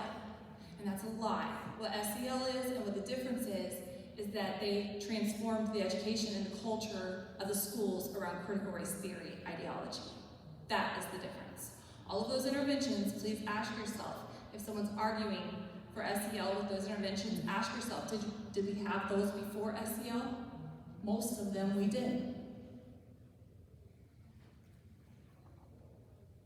I'm gonna go quick here. So on Panorama, what I wanna, on the surveys, we tell everybody to opt your children out of those surveys. Okay, the surveys are the bloodline to social emotional learning. The surveys, they ask questions and they seem very innocent. Okay, they do not seem like a big deal. But when you understand that the entire program operates on a critical race theory lens, as I was researching these surveys, I said, well, who's interpreting the data? Right? You can get whatever results you want if you interpret the data in that certain way. Right on Panorama is a big one that does the surveys. Understanding how to interpret results through an equity lens. That means that they interpret the data they receive through the lens of a critical race theorist, and a critical race theorist believes racism exists in everything. So when they interpret the data, they always come back with, your school's oppressive and racist. Mm-hmm. And then it drives the program. So now, we need more social emotional learning. It's a fraud. Mm-hmm. And this data is following your children. Opt them out. Right now in the state of Indiana, you have the right. Opt them out, and opting your children out is not enough. You need to tell everyone you know to get their kids out. Mm-hmm. That data is following these children. I'm going to skip through here. So we are 5 years. Project Aware is a 5-year plan in Indiana. And the reason I talked about Hamilton Southeastern is because they were a pilot for Project Aware. Right now we have 10 school districts in the state of Indiana that are part of Project Aware, and we're about 1.5 years away from the completion of this 5-year plan. Once the 5-year plan is completed, the idea behind it is that they are to then train all of the schools across the state. Okay? Hamilton Southeastern's a pilot. Let me tell you about Hamilton Southeastern. I live very close to there, and the parents are pulling their children out of there in droves. And that is Fishers, Indiana. Okay? A lot of people think Fishers, Indiana is nice, right? They are affirming children's identities And it doesn't matter what it is. Whatever these children want, they get affirmed within the school system. These children are, and I know of cases, but I know the counselors were trained to do this as well. These children can go to their counselors and say, I'm a girl, but I feel like a boy. But my family does not approve. They don't believe me. The school is affirming that child's new identity within the school and being told to speak to the parents with the legal name and hide it from them. That is happening right now, today, in Indiana, right now. They are a pilot school for Project Aware. They have clubs for children that identify as furries. Those are animals that wear tails and ears. Hamilton Southeastern has a teacher who identifies as a cat.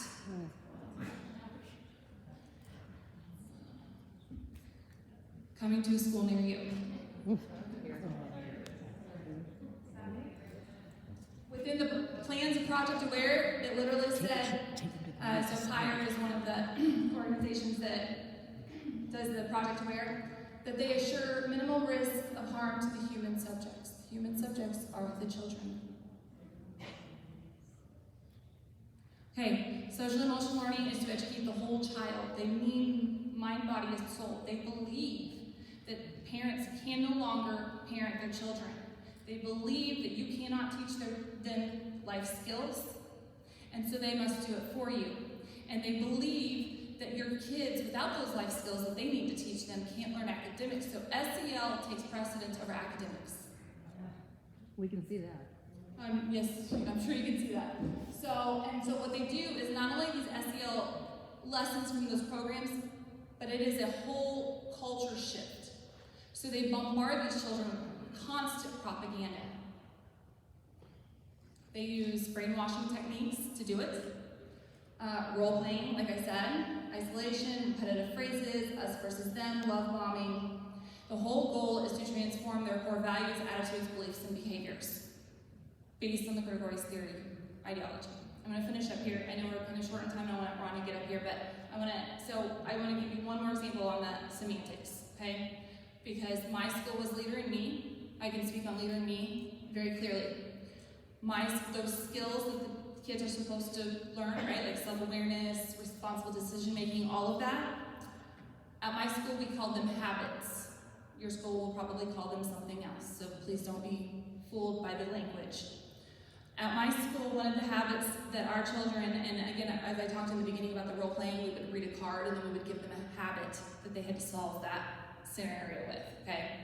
And one of the habits at our school that these kids are to apply to every situation they come across is seek first to understand before you are understood. And that sounds fine as well. Most people would say, well, okay, we all use that. But you use that skill in your life when it's appropriate for you, and when it aligns with your morals and your values, okay? They are influencing these little children that you use this skill to be successful in life. At the same year, in 2019, that I was watching this happen, my school transitioned the bathrooms and the locker rooms to become inclusive. So while we're role-playing with these children with scenarios that don't seem like a big deal, we're conditioning them to use this skill, okay? So if this did not happen, but if my little girl who was in first grade when I was fired, went to go to the restroom and there was a man that walked in there, okay? And she didn't feel comfortable, she would have been reminded of her habits. And maybe she needed some interventions of a small group, because maybe she needs placed in that tier 2. So we can do extra role playing with this little girl because she's not seeking first to understand before she's understood. And they have no right to teach my child to walk into a restroom with a man. Amen. Yeah, that is so you have to use a lens, that's their words, on the language they use. You have to understand it is not the way you would think and teach your children. It is through this critical race theory, very radical, progressive ideology that they are influencing the children. Okay? And I'm gonna skip through really quickly and make sure. So the SEL is creating a victim. All of our children are now victims. They're giving all children interventions based on whatever needs they need. The books, are you going over the books? Okay. Here's Learning for Justice is one of the biggest SEL resources. Look up this website, learningforjustice.org. It is created by the Southern Poverty Law Center. And they are heavily influencing the SEL. This here is an example of a lesson for a kindergarten through second grade, where you will teach them what non-binary means. You talk about the butterflies, the female, the male, and then you talk about what a non-binary butterfly is. Then you give them a blank butterfly, and they can go back to the desk and decide what kind of butterfly they are that day. This is conditioning and grooming.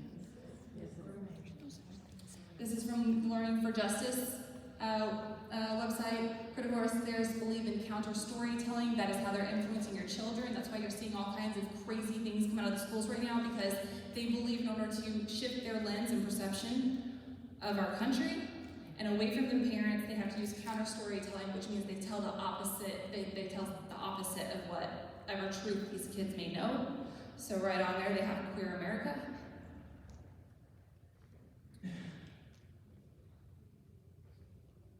And then when it works the way it's supposed to, what happens next? And we are there, and it is Marxism in America.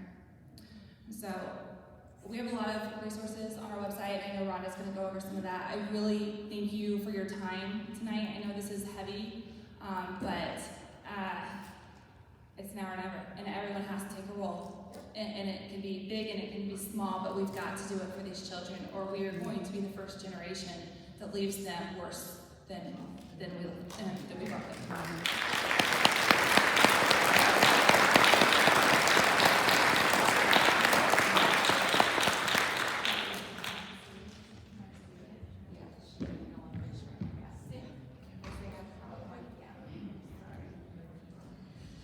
Okay, so Rhonda will speak next, but first of all, I wanted to tell you, so I hope you get why we brought in the medical health freedom attorneys and then Purple for Parents. I mean, so first we get them to wear a mask, we get them to comply, we get them to get the jab.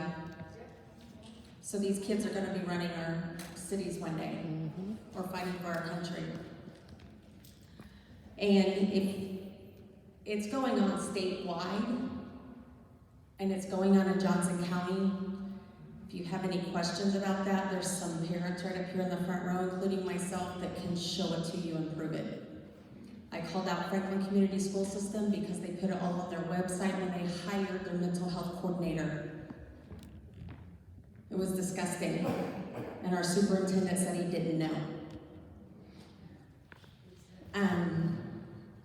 Whiteland are using the bathrooms, male and female bathrooms. It doesn't matter. We had a student in Franklin that had to identify before they could submit their homework. It was required. So it's going on right here. So Rhonda Miller is the president of Purple for Parents of Indiana and an independent researcher who has spent nearly 10 years uncovering the truth of what has been happening in American education. In her search for the truth, she uncovered Indiana has ground zero for the sexual revolution that has infiltrated into our schools. She has spent the last several years educating Hoosiers of the, help me with this word.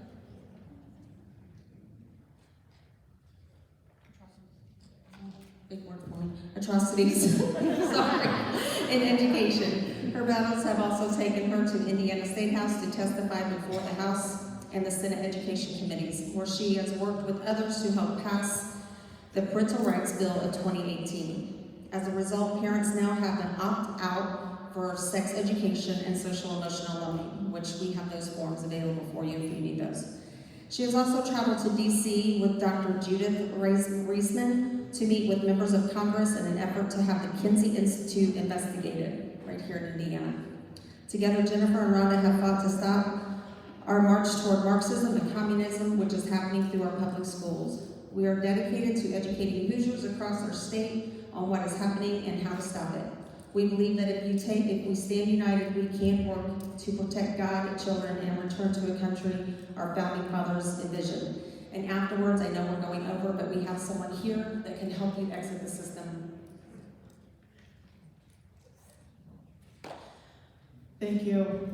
Wow, this is awesome, you guys, for taking the time out to come out and listen to what we have to share with you. I know it's some pretty heavy stuff.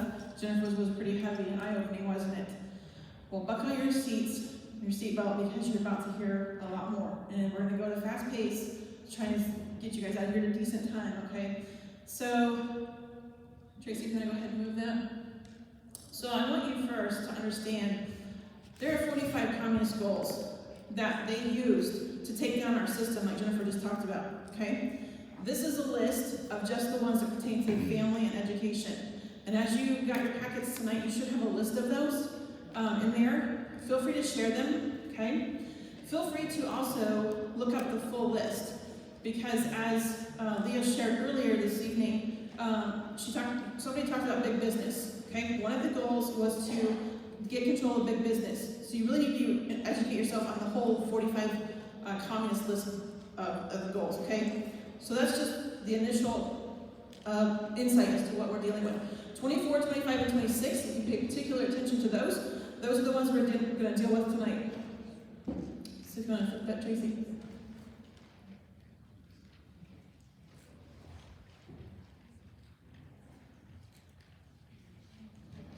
As an informed and concerned parent, I want to take this opportunity to bring to the boards and Carmel Place School Administration's attention the inappropriate literature choices available to students in Carmel Place Schools libraries.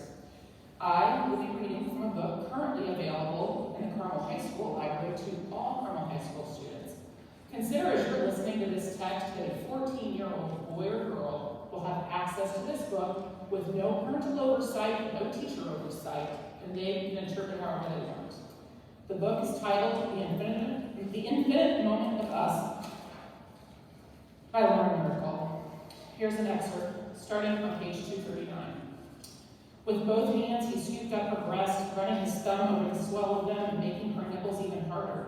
They poked visibly through the sheer fabric. He dipped his fingers under the lace, sliding the fabric of the bra off her breast and anchoring it beneath so that it pushed her flesh higher. He did the same to the other breast. I like this better, he murmured, bowing his head and sucking first one nipple and then the other. She was wet. She was scared. She wanted it inside her. Her fingers found his jeans. She undid the button and pulled down the zipper, drawing away to check his expression. Baby, he murmured, can we? She pushed down on the waist of his jeans, not sure how to get them off. Why had she never gotten his pants off of him before? He helped. In the moonlight, she drew in her breath. Boxer briefs, black and tight, muscular thighs so different from her softness. And in the front, erect and long beneath his boxers, his dick. Wow. She bit and took him in her mouth before she realized what she was doing. He moaned and moved up and down. God, maybe, Charlie told her, his breath pitching. But hold on. He gently pushed her shoulders. When her mouth left his dick, he made a sound. He laid her down, he slipped off her panties, and he kissed her toes. He kissed her shins, her knees, her thighs, and she lifted her hips. He stretched his body over hers, and he eased his fingers, maybe two, inside her. With his thumb, he rubbed other places.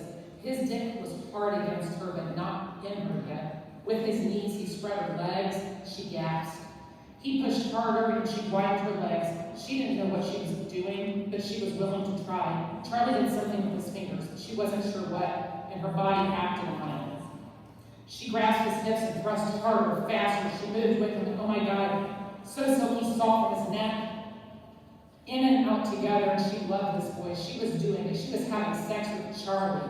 He moved his mouth to her breast, and she didn't care if she was done because Jesus. He circled her nipple with his tongue before sucking and tugging. Charlie, God, Charlie, he switched to her other breast and everything. Her muscles tightened and she turned her head to the side as she rose one last time to meet him.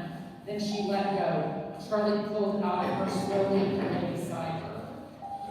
Not appropriate for any child of any age. Allie Moulton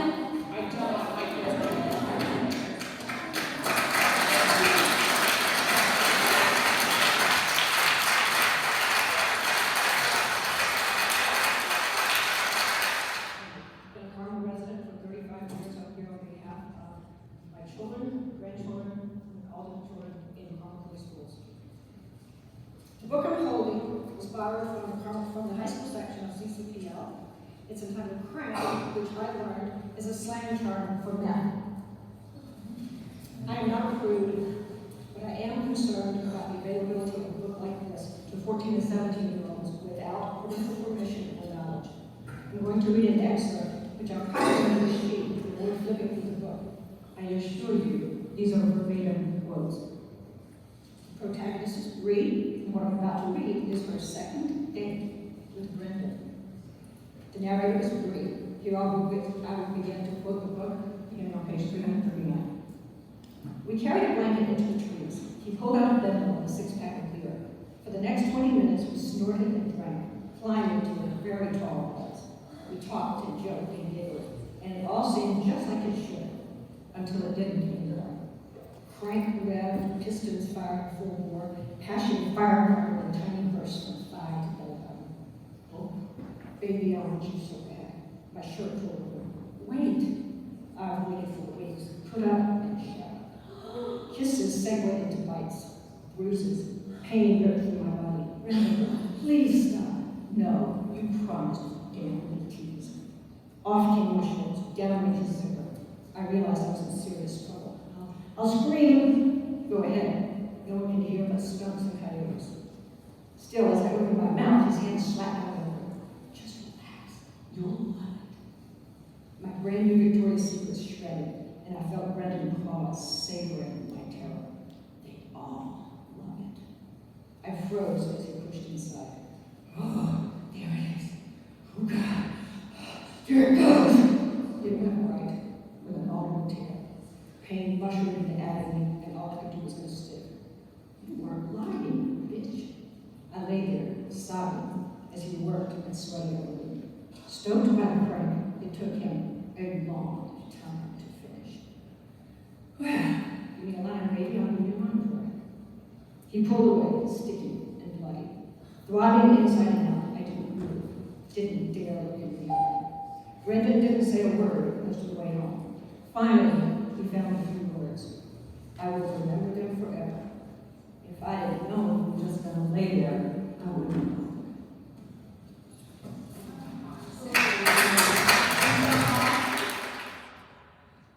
Pretty shocking, isn't it? Your schools and libraries are loaded with that garbage. And that's more than mild cases we've had, believe it or not. So, if you go to the next screen, Tracy.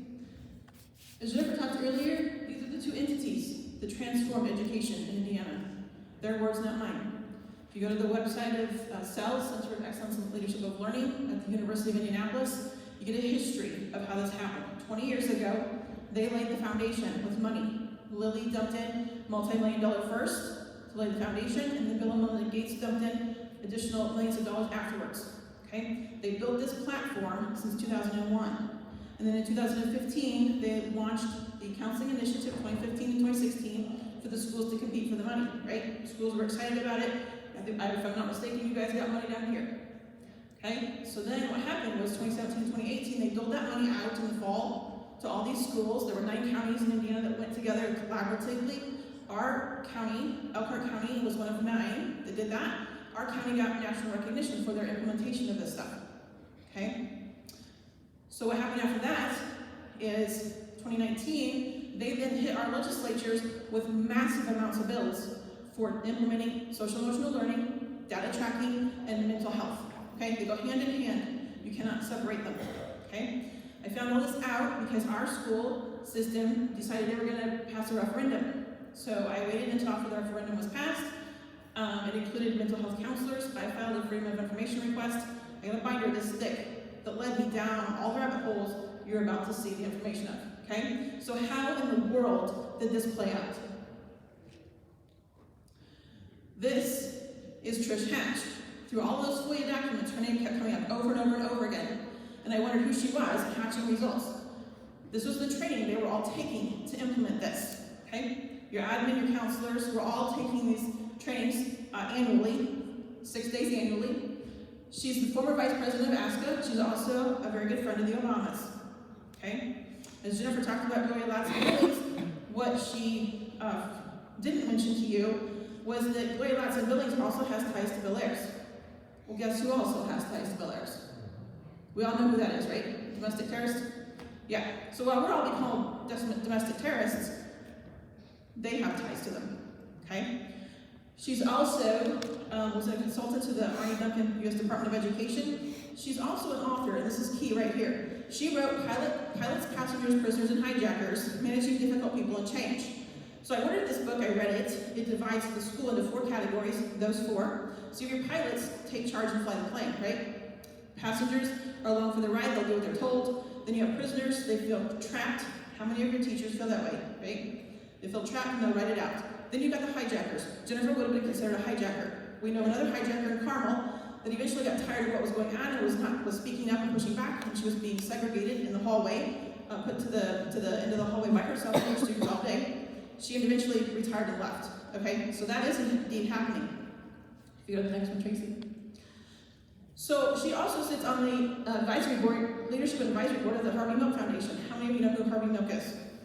One of the first elected gay officials in our country, okay? She also founded the Sorority Students Saving Lives Conference, which is an LGBT conference where they had PFLAG, the director of PFLAG, the president of ASCA, White House Associate Director of Office and Public Engagement, read a letter then from President Obama, and also the Vice President of the NEA, National Education Association. Okay, you're gonna flip to the next one, Tracy. So what is the deal with ASCA, okay? So American School Counselors Association, this is what they're all trained on to implement this. They're all going for ramp qualification, which means they want the certification to become a recognized ASCA model program school, okay? And many of our schools are bragging about the fact they're getting that qualification. Okay, so what that means is these role models for the school counselors, they are to advocate for systemic change and removal of all barriers, okay? They're also to advocate for social justice, racial equity, gender equity, government-based character education, and Jennifer just told you what that was about, right? Collect all that student data to affect that change through that critical race lens, and then they are to promote and advocate for the LGBT inclusivity, including all the facilities, privacy, and pronoun usage. Remember what Jennifer told you about that, right? And then they are to promote mental health. They're actually supposed to increase mental health. In fact, in our local school, I have private messages coming through saying that they are now advocating for teachers just to immediately send them to the mental health counselors. Okay? The whole idea is to increase that. Okay? And then they're to implement this throughout the entire curriculum. So, social emotional learning also equals the sexual grooming of our children. Okay? So how does that happen? Well, the big idea is they're sexual from birth. And those of you who know where that phrase came from is Alfred Kinsey. We're going to talk a little bit about him. So next screen. So social emotional and sex ed. Okay, this is how they tie the two together with LGBT plus inclusivity. Okay, this is on the Iowa Schools Counselor Program, their website. The next one, Beyond the Birds and Bees. You're going to flip that, Tracy. There you go. Sex ed reinforces social emotional learning, and then you have that little flower off to the side, right? Same format as that circle, okay? This is a flower. Let's go to the next one. So this is what SECUS, the Sex Education Information Council of the U.S., and we'll talk a little bit more about that in a little bit. This is what they say about the intersectionality. Remember Jennifer talked about that, right? Intersectionality implores us to stretch sexuality education beyond a white-centered, cisgender, heteronormative perspective, right? The framework allows us to see that racism, classism, xenophobia, and other forms of oppression do not act independently of each other, in fact, overlap and depend on one another, okay? You can also overlook how white supremacy, no matter how subtle, permeates the field, and then make a pact today to actively call out and reject any white, cis, heteronormative approach to sexuality education that you come across, and instead work toward ensuring an intersectional approach that benefits all young people, okay? So how they're incorporating CRT into sex ed now, right? Let's go to the next one. So on this one, you've got UCLA. They're actually promoting and saying it's a central facet of social emotional development integral to the whole child. Remember Jennifer talked about that, the whole child, right? So now they're taking sex ed and they're using it to benefit your whole child, okay? And then Alfred Adler, which is a grad school in Minnesota, they're using social emotional learning to teach romantic relationship skills, okay? So these, let's go to the next one, Tracy. These are the entities in Indiana that are affecting all of this. Okay? These are the ones that are pushing it. And you'll see right in the center, you've got the Kinsey Institute. Not very far from here, right? Maybe another 2 hours, hour and a half. That is where all of this started. Okay? Then you've got Bill and Melinda Gates, and then the Lilly Foundation. We're going to go through some of these as we progress. So let's go to Lilly. Okay? They are a corporate partner of the National Gay and Lesbian Chamber of Commerce. They're a corporate partner of Population Services, which provides abortions worldwide. They're also a corporate partner of the Bipartisan Policy Center, which organized and advocated for those Common Core standards that we all hated, right? Common Core was meant to come in, dumb the kids down. Now we've got social emotional learning to rewire and brainwash, okay? And then you've got CSE to sexually groom them for sex trafficking and pedophilia. Lilly was also opposed to the Religious Freedom Restoration Act. We all remember that battle, right?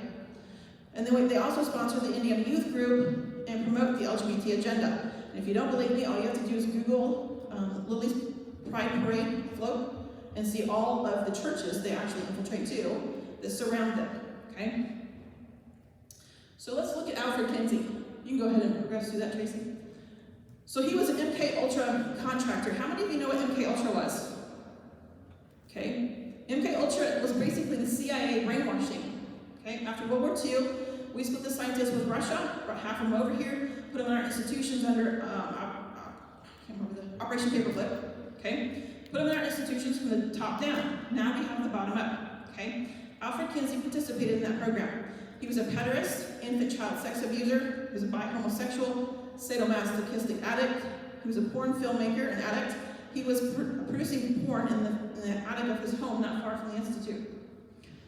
He was also, he died of bronchitis, he had STDs and was a violent masturbator. He had soundproofing at the Institute. He had it beefed up when they redesigned the Institute several years later. He had it improved and beefed up even more.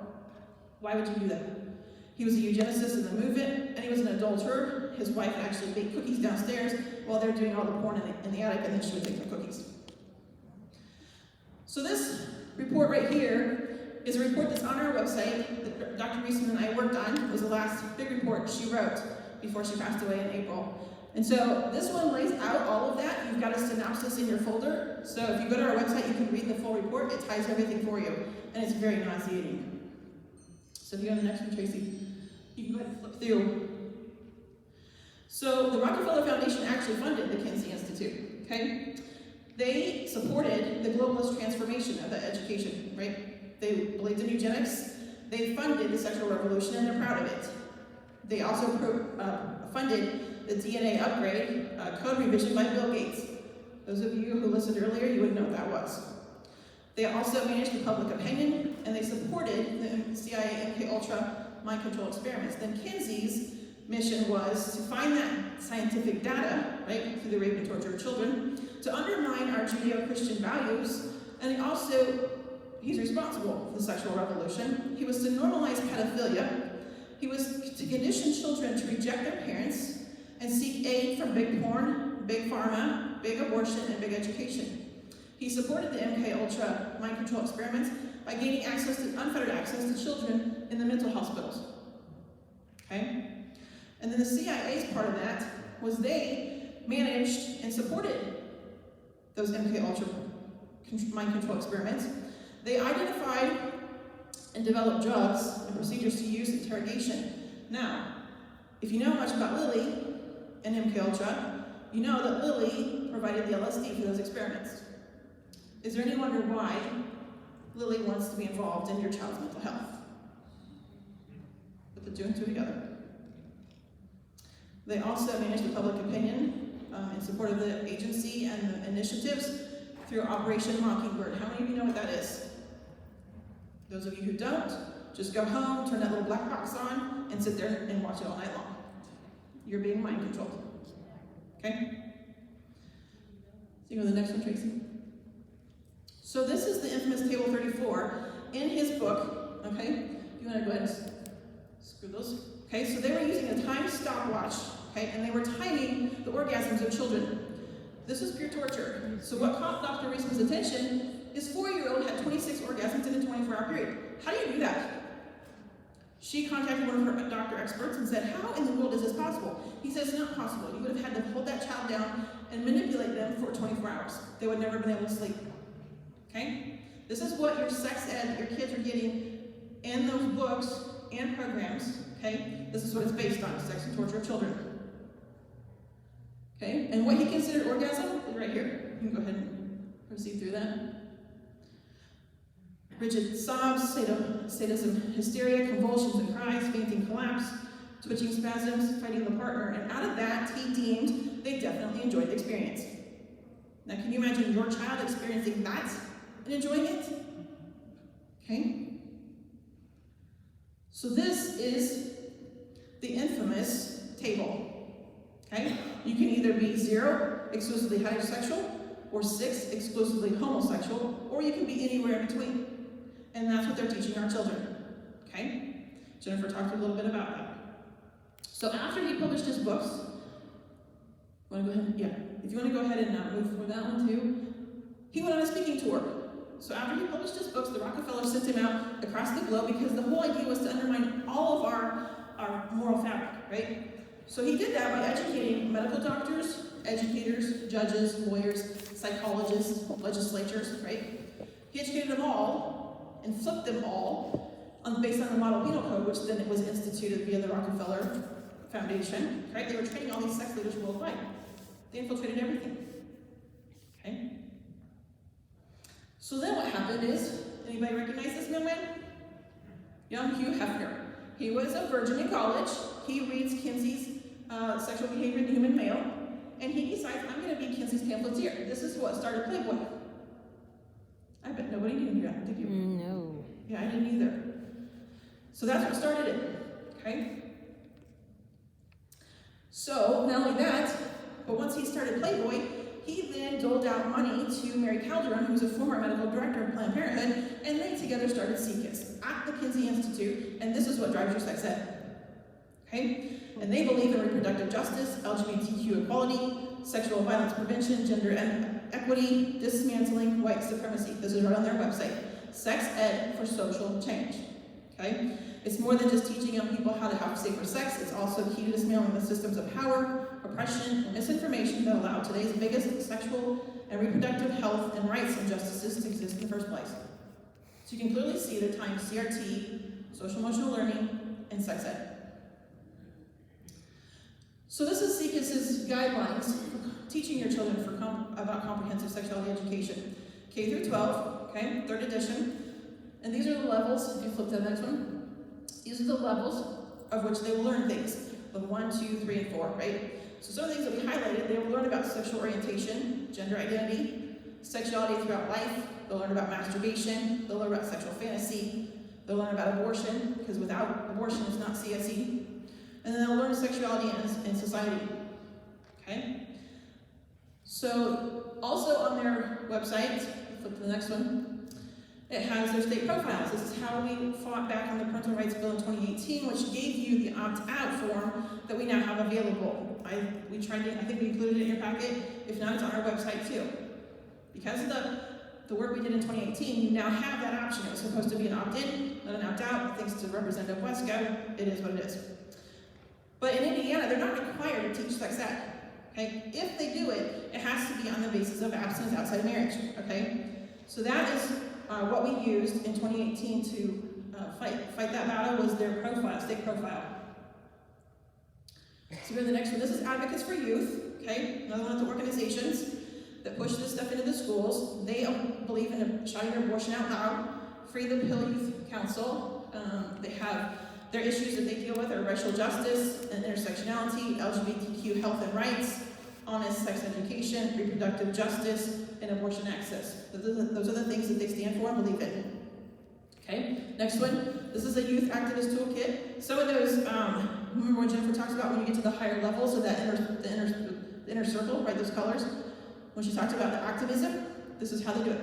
Okay? One of the ways they do it is to train them on some borderline illegal activity. If you download this activist toolkit, you can read what those are. Here's another one, Schools in Transition Manual. This one's written by the ACLU, the NEA, Gender Spectrum, Human Rights Campaign. This one deals strictly with the transgender issue, okay? And it basically threatens the schools that if you don't comply, we will sue you. And then it also talks about how they train the teachers to go to court and testify against parents. Okay? This is what happens when it's implemented. This was up north. The Scotian teacher, radical teacher, decided she was going to bring a kid's drag queen to the city park where there's a public pool. Okay, many of our colleagues up there did a fantastic job, pushed back on that. They got the drag queen show canceled, but I believe she still had her protest. Yes. So how is this happening in Indiana? So comprehensive sexuality education is via the whole curriculum. Okay, Leslie Montgomery, a leading educator with Planned Parenthood Indiana and Kentucky, we have regional hubs. She said this in an article in 2015, take sex education and blend it with history, social studies, science, math, and the rest of the curriculum. It would start kindergarten or even preschool. Okay, that's what they testified at the State House in 2018 for too. And it would continue. There would be some attention paid to it every year, and it would be integrated into the entire curriculum. There would be no opt-out, which is why we're having what you saw in that first video. They also have pornographic online databases for textual research. We're going to show you a little bit about that. The implementing social emotional learning is a gateway to LGBT agenda. And then we have the obscenity through the literature. So this is some of the books. These are some of the books that we know are out there, okay? So if you want to click through that. So Debbie DeGraff is a colleague of ours. She actually wrote Between the Covers. It's a fantastic resource. If you want to go on her website, you can buy that book, and I would suggest you do, because it breaks down all the books that she has done 30 plus years of research on, and it's very valuable. So here's a couple of programs. We're just going to go real quick. Go to the next one. Making Cut Choices and Making a Difference. These are two programs we know are here in Indiana, and we know that they're still being fought to implement. Okay, so you can see what they push: eroticizing condom usage as a method of foreplay. Then they equate abstinence to oral sex, dancing, masturbation, grinding, sexual fantasy, anal sex, and touching each other's genitals. Okay, go to the next one. Then they teach the kids about lubrications. Go on to the next one. Lubrications, they tell them what those are. Something wet and slippery, used to reduce friction during sex, right? The problem is they don't tell the kids the dangers of that activity. And there's no FDA-approved condom for anal sex, okay? In fact, I had one superintendent tell me that when I confronted him with the mother that found out her son was learning about anal sex, I said, do you teach him about the dangers of that? You teach him that activity in health class, or you teach him the dangers? And he looked at me and said, and I quote, no, because then they would know too much. So if anybody who's somewhat aware of anal sex, you realize how dangerous that activity is. No idea. Okay, and they also teach them the pulling out method, what that is. Let's go to the next one. So reducing the risk is another one that we found. It also teaches them about all the same activities. It also has this worksheet, 2 worksheets in there, where they send them shopping for condoms.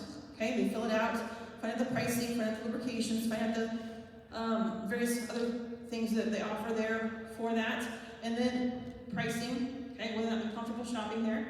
They do it twice, front and back, so they can compare. And then the next sheet over in this workbook, they send them visiting a clinic. Okay, they're to write down the bus route, bring back a flyer, find out what services are offered there. We all know what that clinic is, right? Mm-hmm. It's Planned Parenthood. Mm-hmm.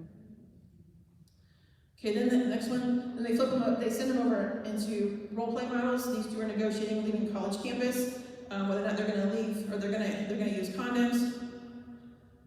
Those are pretty common in those programs. The next one. So this is an online program that's interesting. I ran into it twice. In fact, it's the one I just referred to about the superintendent telling them they don't teach the kids the dangers of oral sex or anal sex. But this program also, when I went into Warsaw High School and we were told that this was being used there, I found a Freedom of Information request. I went in to view the program. I sat down and we had a discussion about it. They told me, well, we reviewed the program. It's an abstinence-based program. I said, okay, so we'll find out. So I sat down at the computer and I started flipping through the slides. I'm like, I'm capturing with my phone, right, as many slides as I could. I finally turned around and said, you're not teaching abstinence. You might mention it a couple times. This program is grooming the kids, okay? Because they tell them exactly where to push on a woman's anatomy that's sexually excitable. That's not teaching abstinence. That's above and beyond, okay? So I said, you're going to have to pull this program. I went to our national colleagues and I said, this is what I ran across. They gave all the screenshots I had. I filled out our 15 rubric diagram that we have, which you have a synopsis of what those are. And I said, this is my recommendation. They came back with their same recommendation and said they need to pull it. So I contacted them. I said, look, you're going to have to pull the program. We're going to go public with it. So they emailed back right away and said, we pulled the program.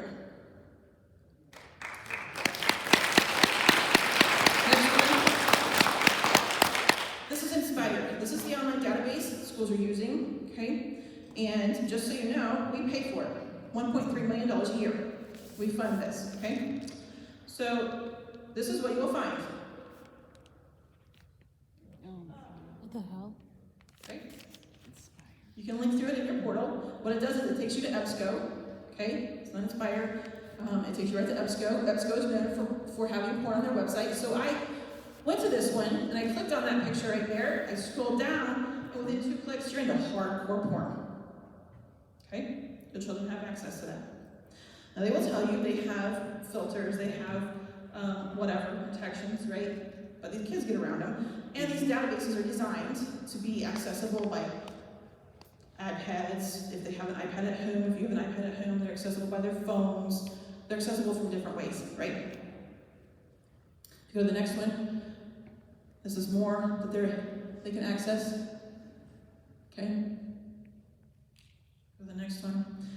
So, Danny alluded to our battle at the State House this year with SB 288, right? So this is Mr. Bob Swiney. Jennifer just adores him. So after he testified at the State House, she went home and picked his testimony apart. Okay, so she's like, he's lying. So what she did was she went to the website because he said the parents can check out the book jacket if they have concerns about the literature. He's from the Carmel Clay Library, right? And so she went and looked, and lo and behold, on their website, the description of the jacket of the book that he said parents can go to figure out what is in the book, right, left out watching porn. How convenient, right? So, needless to say, he got a little attention on our page. But you can see the excerpt. I think we included it in your folders. You can see what's in the book. And Jason Myers, just so you know, is one of the worst porn authors. Okay, and so, on a side note, and I've talked to Dr. Reisman about this many times, we now, thanks to our obscenity exemption, which I'm about to go over with you, we now have porn authors using porn publishers and using our schools and libraries as distribution points. Mm-hmm. And nobody's holding them accountable. That's right. And the legislatures know about it. Mm-hmm. Go to the next slide. So, the obscenity exemption that we have, we're one of 43 states that allow this trash to be distributed without your parental knowledge or consent. Okay? So, Indiana Code 3549.34 is the defense for them being prosecuted on a level 6 felony to distribute that material to your children for educational purposes.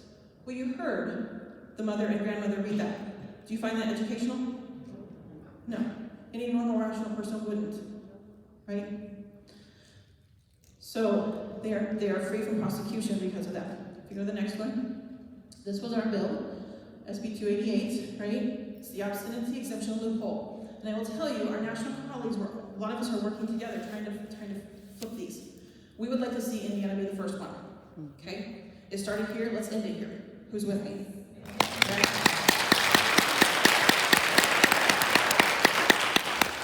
So that is our goal, okay? Out of tragedy comes triumph.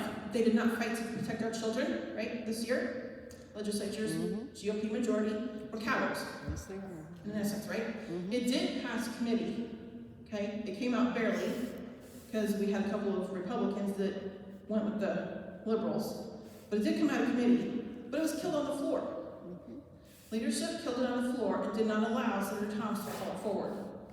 And because we didn't have the Army to support us, we didn't go anywhere, okay? But what it allowed us to do is it allowed us to expose the Library Federation, the School Board Association, Superintendent's Association, the teachers' unions, okay? They all testified. These entities that are supposed to be for protecting our children and grandchildren, right? They testified against us and against protecting every one of your children and grandchildren. That's very telling, isn't it? Mm-hmm. And so Jennifer and I promised Senator Toms, because we were all very upset when it happened. We said, Senator Toms, Jennifer and I dedicate our time for the next 9 to 10 months. We're going to travel the state. We're going to educate the Hoosiers. We're going to show them what is happening in the schools, because we were told it's an isolated incident. Mm-hmm. It's not everywhere. Well, guess what? It is. Mm-hmm. And we're finding, parents are finding a lot more than we ever knew. Okay? So, that's what we are doing. So we're traveling the state, educating you, and we're going to need your help. So we've done an action alert. The bill is being filed. Senator Toms is going to refile it. We talked a few weeks ago. He called me and said, Rhonda, do you want any changes? I said, no. Because all we're simply doing is pulling out those entities, right? So all we're doing is that. So leave it as it is. He says, okay. So he's having his LA drafted up. We will have a bill number probably, hopefully by December, if not early January when session starts. And we can tell you what it is. And we're going to need your help. We're going to need you to contact your legislatures. In fact, you can contact your legislatures now and tell them this is unacceptable. You didn't protect our kids and our grandkids, and we won't stand for it. You work for us. We don't work for you. And you will pass this bill. Amen. So if you go to the next one, Tracy. This is what's astonishing. Indiana Code 3549.33. This is where it says you cannot give a minor access to this material, either visually, auditorily, or physical access without accompanied by a minor's parents or a guardian. Okay? You also cannot sell, rent, or display that same material within 500 feet of church or school. So why in the world are we allowing it in? If it's illegal out, why is it legal in? Okay? It makes no sense, does it? So that's why we're gonna repeal it, right? So in essence, what we have here is this is Dr. Reisman's industrial complex that she put together. So you have big pharma, big porn, big sexology. It's all one big machine, okay? And who all benefits?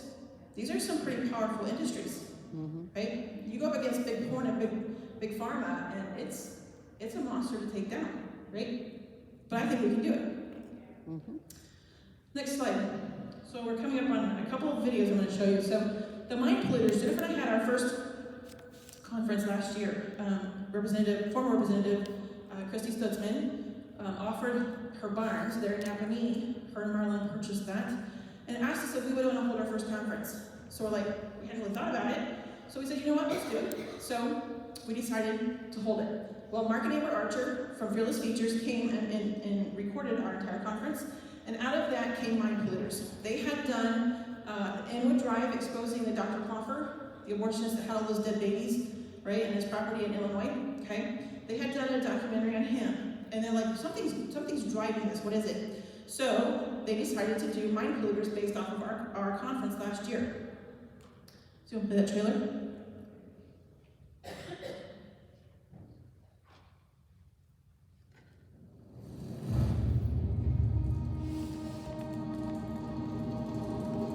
Sexual predators and comprehensive sex education both break down inhibitions. That's what they start with.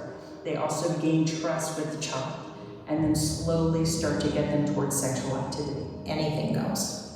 You are teaching children adult child sex, you're teaching transgender issues, and children are moldable and influenced by that. They said, okay, now we need you and your team to be able to explain what homosexuality is to a 4-year-old student. To introduce this kind of material at that age, frankly, is child abuse. You're going to teach our children that it's okay for any two children of any age, of any sex, to have sexual intercourse with each other as long as two components are present, with one using a condom and they both give consent. Did I hear that correctly? It's not a neutral venue. There's no such thing. Okay, the schools are doing your job. They are discipling your children, but they're not discipling them in the faith of Jesus Christ. It's only the exceptional child that even survives that system. Most do not survive, most have not survived. They believe that children are sexual from birth and that they deserve and have the right to be sexually active and to seek sexual pleasure. And if anyone is stopping them from that, then you are judging and oppressing them. Even kindergarten now, they're wanting to teach them more and more perverse information and acts and put that into the children's minds.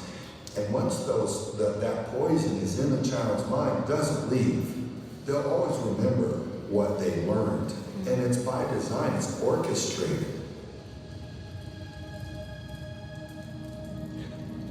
In my humble opinion, it will be worse before it gets better.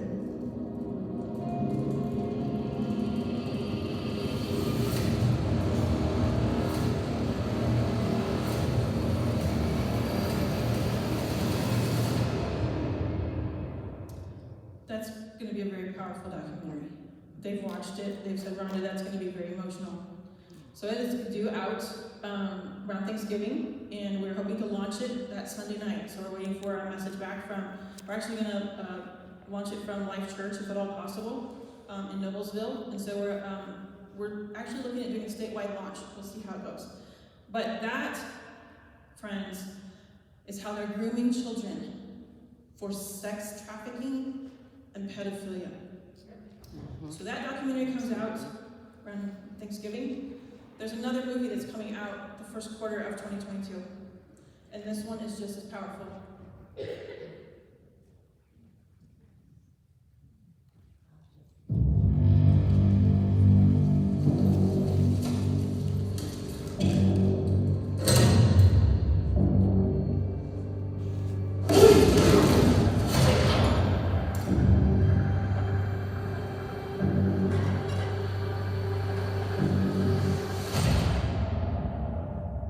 I don't think I can do this job, Tim. As soon as I lay down, I only see those kids' faces. How long you been doing this? 12 years. How do you do it? It is the fastest growing international crime network that the world has ever seen.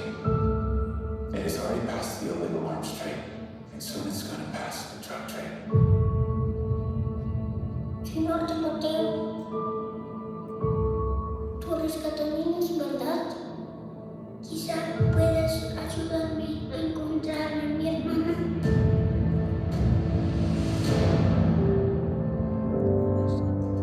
Imagine walking into a room right now, seeing an empty bed.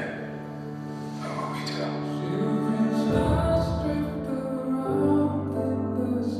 We're Homeland Security, you know we can't go off rescuing kids in Colombia. This job tears you to pieces. That's just my one chance to put those pieces back together. We're talking about extracting an 11-year-old girl from an army of rebels. Not just her. I'm talking about rescuing hundreds of kids. She could be a block down the road, or she could be in Moscow, Bangkok, LA.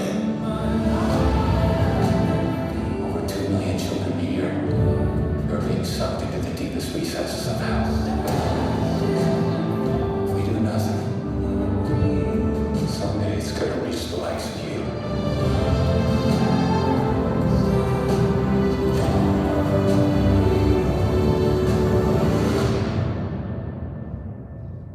What if this was your daughter?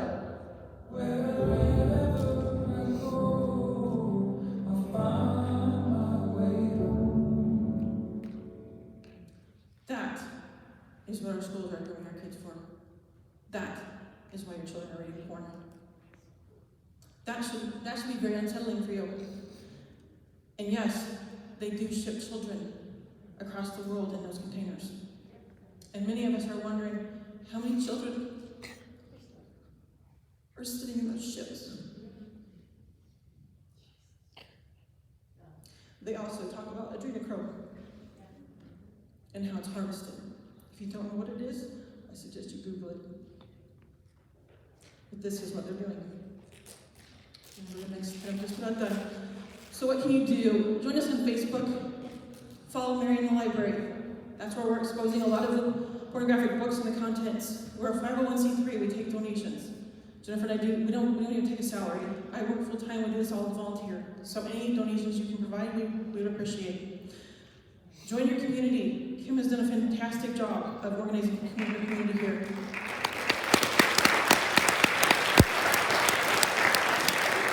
Contact your child's teacher and find out what in the world is in her classroom library and what your child's being given to read.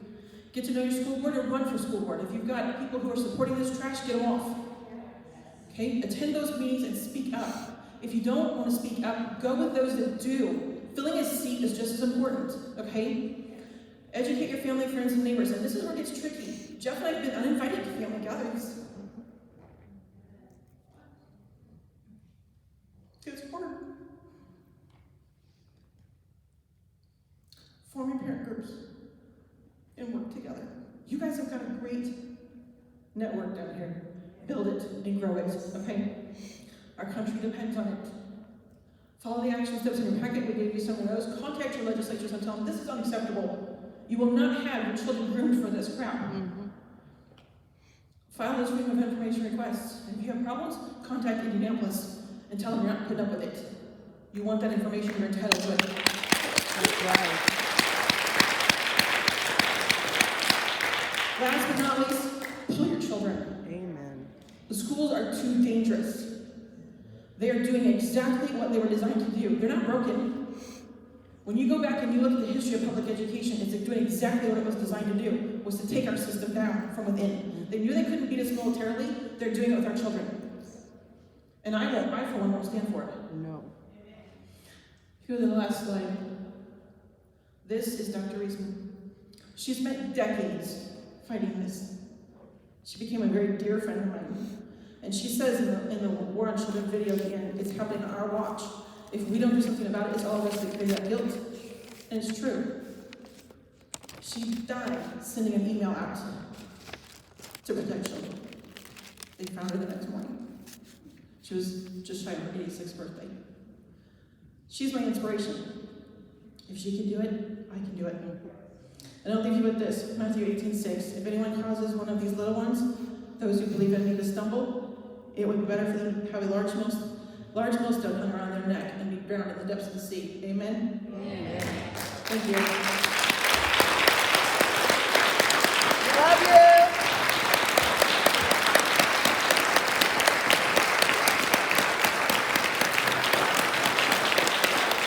Wow. So, many of you may not know this, but there's a group of parents that are working on legislation to stop critical race theory, SEL, transformative SEL, pedagogy, you name it. We have already submitted the final draft. We sat down with Roderick Gray, and he told us that he couldn't sign off on it because we need a sponsor.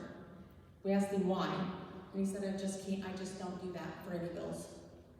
So we're actively looking for a sponsor within legislation, and we are going to the education committee, and we're not going to stop until we show every single one of them our bill to stop this crap in our schools. And we have a great team fighting for your kids.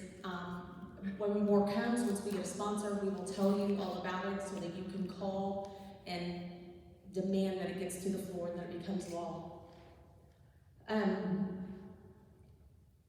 I just want to thank everybody that came out, and now it's time to learn how to get your kids out of the school system.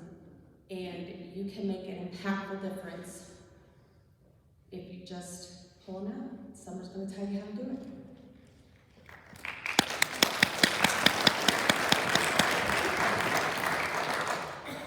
Wow, I don't know about you guys, but the first time I heard about all this, almost a decade ago, and I sat around and I talked to parents about it, and I talked to the people in my community, and they just looked at me and they were like, "This sounds like a conspiracy theorist," you know? So I'm here to talk to you. I am a child advocate and an activist, freedom fighter, and I'm going to tell you my story about what we were doing in Arizona. Got to put the spectacles on. I just moved back from Arizona and back to Indiana, where I stood side by side with patriot activists that are fighting the same fight you're waking up to tonight.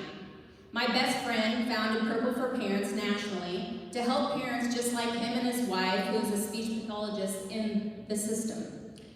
I am here to tell you the story and talk to you about our successes and why none of it mattered.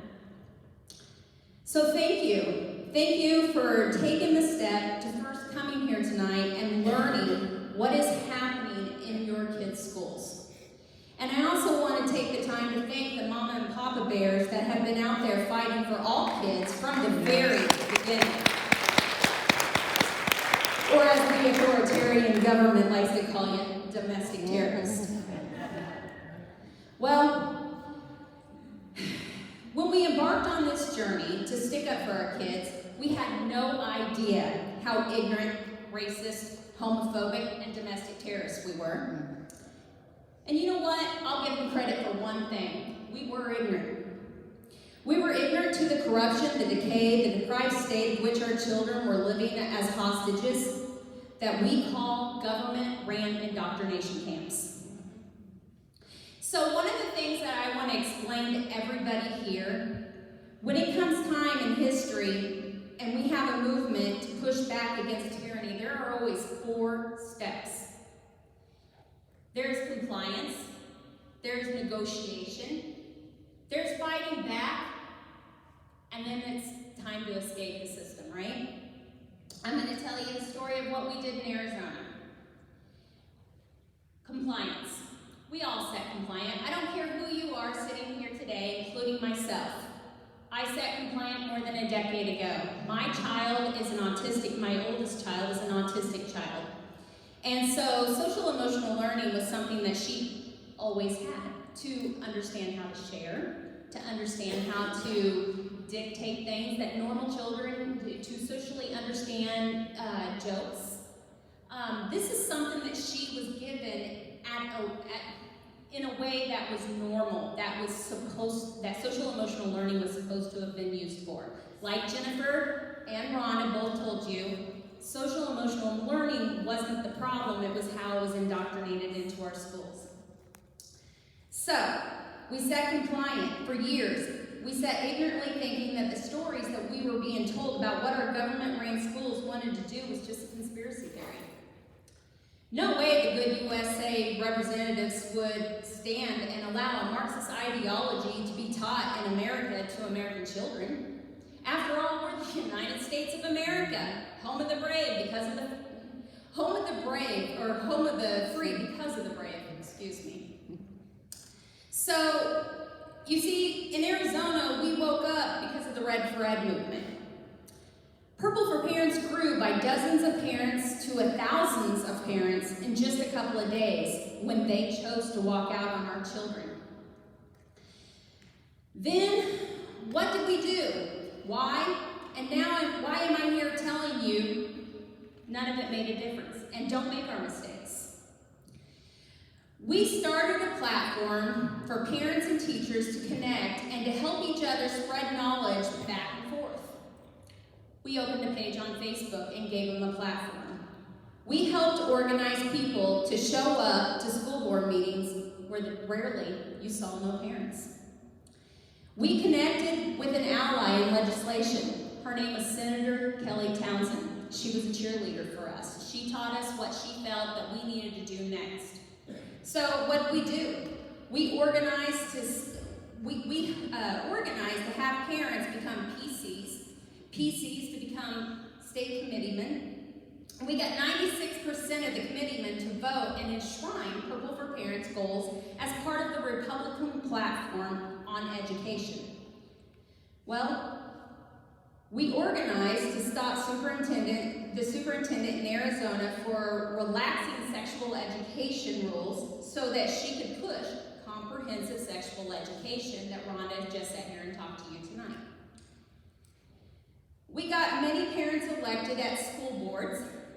We took control over one district and fired one superintendent. Well, we worked on legislation to ban CSE, CRT, intersectionality, which passed in both chamber committees to only be killed by our rhino, Doug Ducey. You know what he had to say about it? It was just too controversial.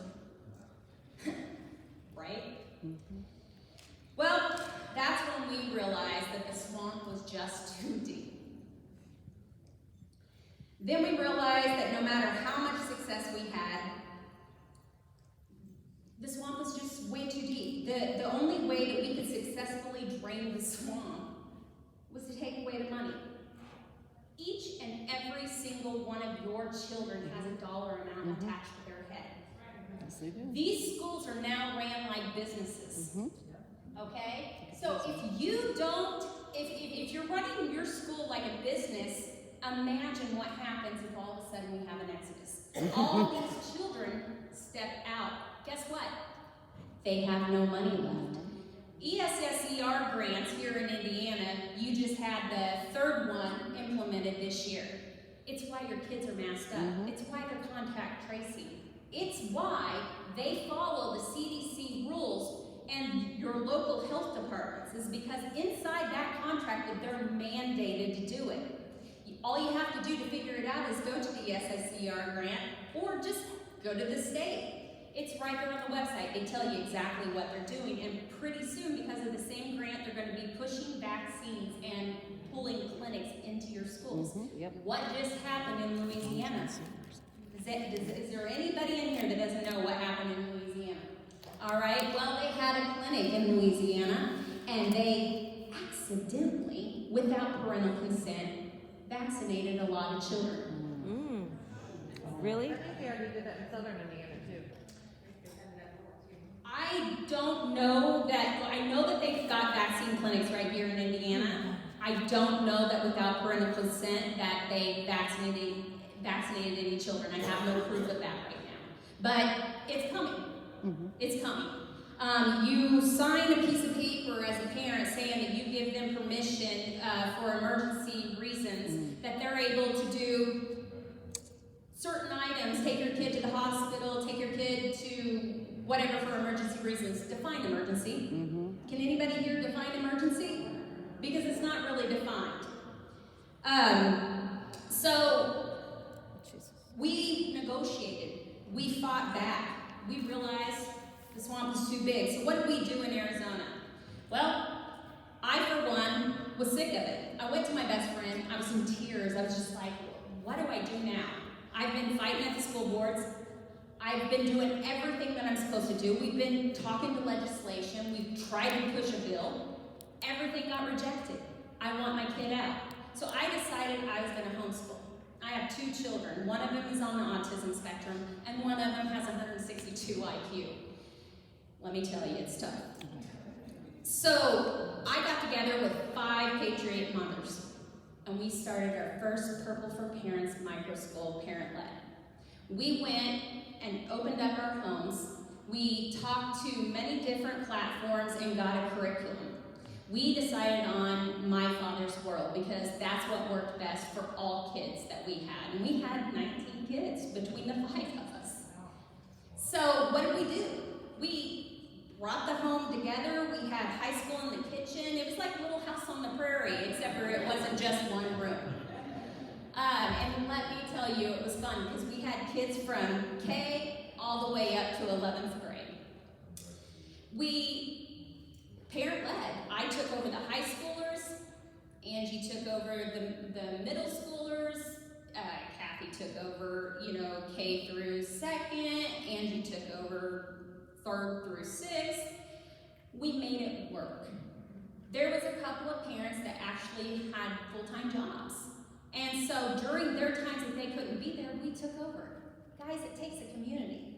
We all have to step up and do what's right for these kids, because if you're their advocate, if you won't step up and do what's right for them, who will? The government? That's right.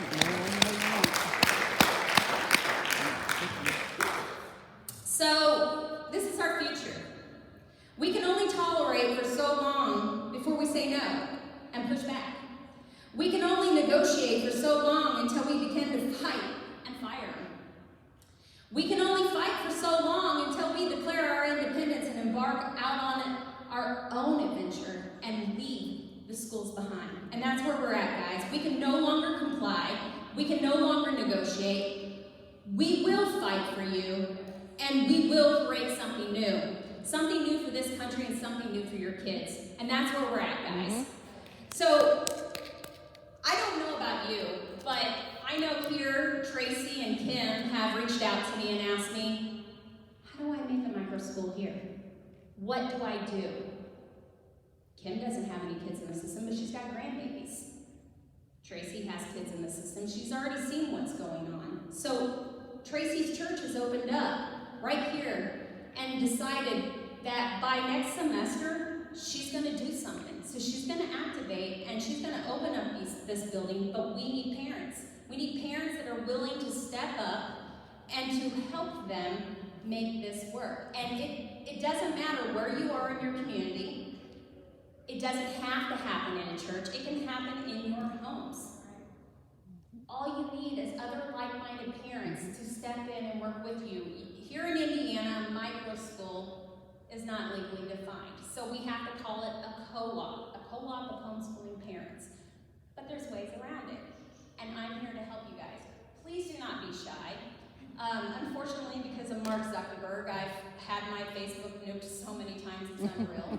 So, I guess I like to tell the truth too much. And I'm a domestic terrorist, so there's that. So, my name is Dawn Mosier on Facebook. If you want to write this down and you're interested in getting me in your community to come out and talk to you guys in your parent-led co-op groups or your community, DAWN, and my last name is MOSIDR. Find me on Facebook, reach out to me, and let me help you. Now, does anybody have any questions?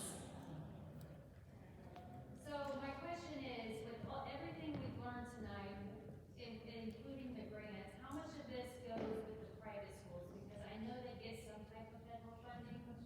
So how does it? So what she's asking is, in private schools, she knows that SEL is in private schools, and yes, she's right, because we have vouchers. The vouchers is if your kids are not doing well in your school, then you can go to Indiana, get a voucher, pull your kid out, and put them in private school. Well, because they've done that, they now have to abide to the state rules. The state rules are you have to teach social emotional learning. Now, most schools pick a platform on Castle and just move about, and their parents who are paying $800 to $1,500 a month per child to have their private Christian education to be done, guess what? They're getting social emotional learning at this level. There is a few schools, Tracy has her children at one Christian school in this area, that has chosen to, like I've always said, social emotional learning has always been around. It does not have to be taught with the lens of a critical race theorist.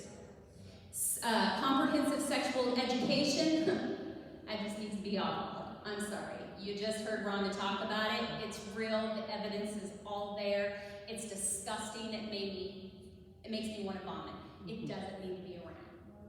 But yes, some private schools are doing it through the voucher system. So if you have your kid at a private school, look into ask them, how are you teaching social emotional learning? And then from there, you find out. Or you reach out to me, you tell me the platform they told you, and some of the ways that you can figure it out is by looking at the school psychologists, psychiatrists that they've hired, figure out their name, go to their platform, and see their bio. And they'll tell you right then and there exactly what they're doing. I have a child who's on the autism spectrum, and luckily she'll be out next year. She's transitioned from her main grade. But that being said, how do the kids get the services they need? I mean, the parents who have services, how do they get the services they need? Outside of that. Okay, so the government indoctrination systems have made you believe as a parent that your autistic child can't get the services without being in the school. Number one, they can get the services, but number two, you as the parent have seen how to handle your child and know better than these teachers. They don't have to have those services. Okay, well, now, but they do have to, in order to see Social Security, they have to be in school to 22 in some kind of transition program. Okay, so through Social Security, my child doesn't, I never signed her up for that. However, she's on the high spectrum. However, They cannot deny you to be able to homeschool your child.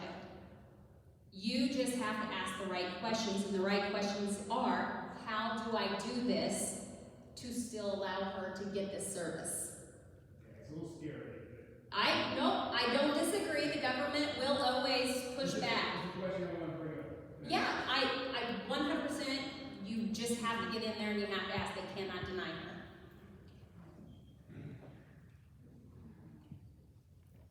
Just real quick, I think Laura earlier when she was speaking, she mentioned a vendor, Panorama.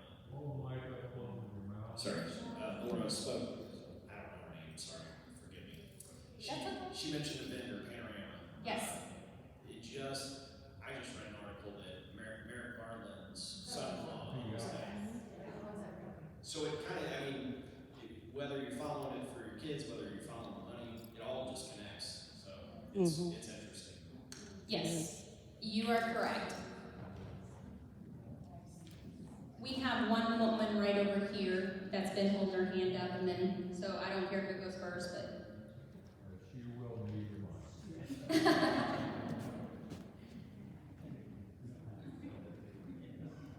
The way to go around the vouchers and the SEO being taught in any school is tax credits. Yes. There is a way to go with tax credits, yes. However, Indiana makes it really hard. I just wanted to speak to the gentleman that asked the question about autism. The Indiana Association of Home Educators is a great resource that knows the laws. My son is on the spectrum. I homeschool 4 of my children, and I have from high ability to autism spectrum disorder. And when I pulled him out, one of the things we have to realize is they do need those services, but what you do is you shut them off from the government entity side, and you pull them over to the personal side through your doctors. Jennifer Bentley is a good resource. So get with me if you want to grab that name from me later, or just if you have a pen right now, Jennifer Bentley. She is the director of. Yeah, she's the director. So there are a lot of resources, but one of the things that homeschoolers that have been doing this for years, you also have to understand we have had to fight for our rights to be homeschoolers in the state of Indiana. So once we start talking about vouchers, tax credits, what does that mean? That means now you're taking government money, which we understand is our money to begin with. They're now coming in and dictating and said, well, we gave you a tax credit of this, we now can tell you you can do this. So we have to be very, very careful in the homeschooling community how we go about this to make sure we are following the state laws. Because we don't want to lose the privilege that we have worked so hard to get, because there are a lot of states around us that mandate you have to take your curriculum to the school that's in your district. Your curriculum has to be approved. If your curriculum is not approved, you do not homeschool. So understanding the basic laws in the state of Indiana, which vary from state to state, is crucial. But it's very, very easy, and there are a lot of resources. Yes, but I want to say, it's where the scary part of it. These kids are, I'm for conventional, by the way, I'm not against it. It's definitely happening, it's happening, it's happening. But at the same time, some of these kids are on Medicaid waivers. They're part of the system, and those monies will be taken, could be taken away if that happens. So I want to make certain you guys really, before you advocate for that part of it, I want you to say, yes, you can do it. I want to make sure you guys know you can do it. I think you really need to do some research on that and see if you can do it. There's a specific group in the Indiana Association of Homeschoolers that deals with special need kids and how you shut off if you have an IEP that requires special needs through the state. They know all about that and deal with it. Medicaid waiver, there's a private group that you can join on the IHA that will deal specifically with autism waivers, medical disabilities, how you turn those services off so they don't come back and ask you questions and say, why are you doing it this way? You turn it off and you basically put it into the private sector.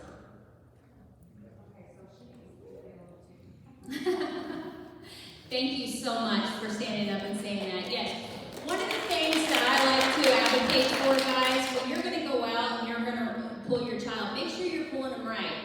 We get in contact with me because there's a certain way. I can send you a link to show you exactly what to take into the school so they don't bully you about pulling your child out. The second thing is when you take, whether it's tax credits or vouchers or anything, it always comes with connections, just like the ESSCR grant. So I, for one, don't want the government coming in and telling me how I need to indoctrinate my children. I want to give them the education they deserve. And believe me, my kids test higher with the way that I'm teaching them than the kids inside the school. So, any other questions? Yes, sir? So, I thought we would bring that to school or not. How do we define the schools? I mean, right now, we're sending, tons of property tax money to these schools, and they're producing kids that hate our country. Yep.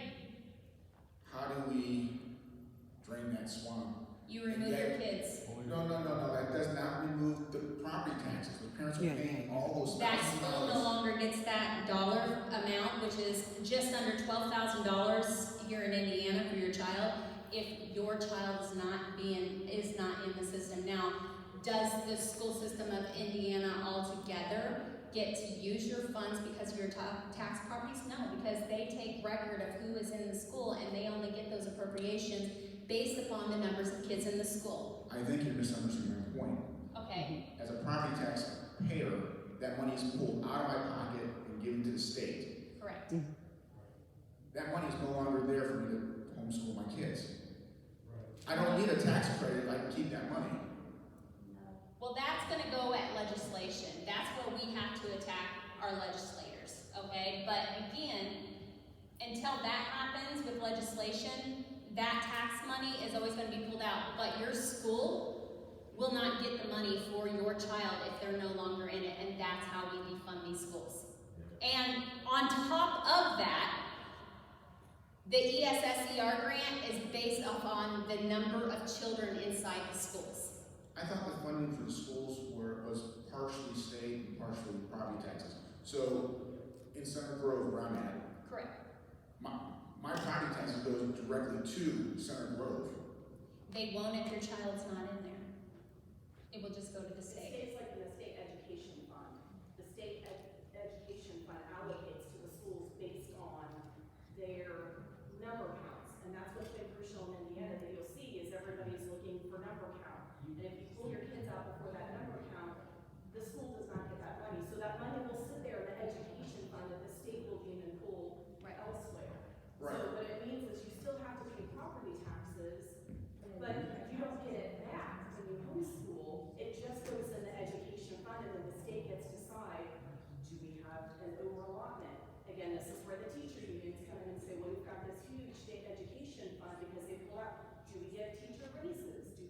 How do we spend this money? So where you're making the impact is in that school district where your child would have been, they no longer see those funds. But on the flip side of what you're saying is they are not going to see the impact right now until we get rid of the ESSER funds. The ESSER funds is holding it up. Is that a federal fund? Just announced. It's a grant. Is it from the feds? ESSER is federal. Okay, so we're talking about state dollars, we're talking about sales tax and property taxes. It stays in the fund. It stays in the fund. The only way that you would change that is if you changed the designation of homeschooling. And right now, you don't want to change the designation of homeschooling. I'm not saying we should do that. Here's the thing, we talk, all this money goes to the state and it goes to the state pool. When they decide how much money goes per kid, do they look at the number of kids total and then divide that money up? Yes, it's based on head count per school within the. So my point is, it doesn't matter if you bought your kid. It just means they increase the spending on every per kid for everybody else. No. Okay. No. So let's just say right now, they're saying it spends $5,000 per student, and we have X amount of dollars per student that go there. That means that that child's not there. That school just got $5,000 off the hit. That means that they get This year, but next year, now they've got that extra $5,000 in there, and they divide it by the number of kids. And now that $5,000 just dispersed amongst fewer kids. No. No? It's based on head count, it's the number of kids, it's not an allocation. But the amount per kid. Listen, I have no problem actually talking to you about this, but let's make sure other parents have the choice to talk. I was just gonna say at the Centerville, the last Centerville school board meeting, they approved the budget. However, because they have 8 less students, they have 8 students withdraw, they were going to have to go back and look at their budget. So 8 students did have an impact. So I think, this was just at the last board meeting about a week and a half ago. It was online because the board refused to actually meet in person. But yes, so they did approve the budget, but the gentleman, our CFO, said that he's not sure that they can actually stick to that budget because 12,000 and 8 students is $96,000, so it does add up quickly if you withdraw your students.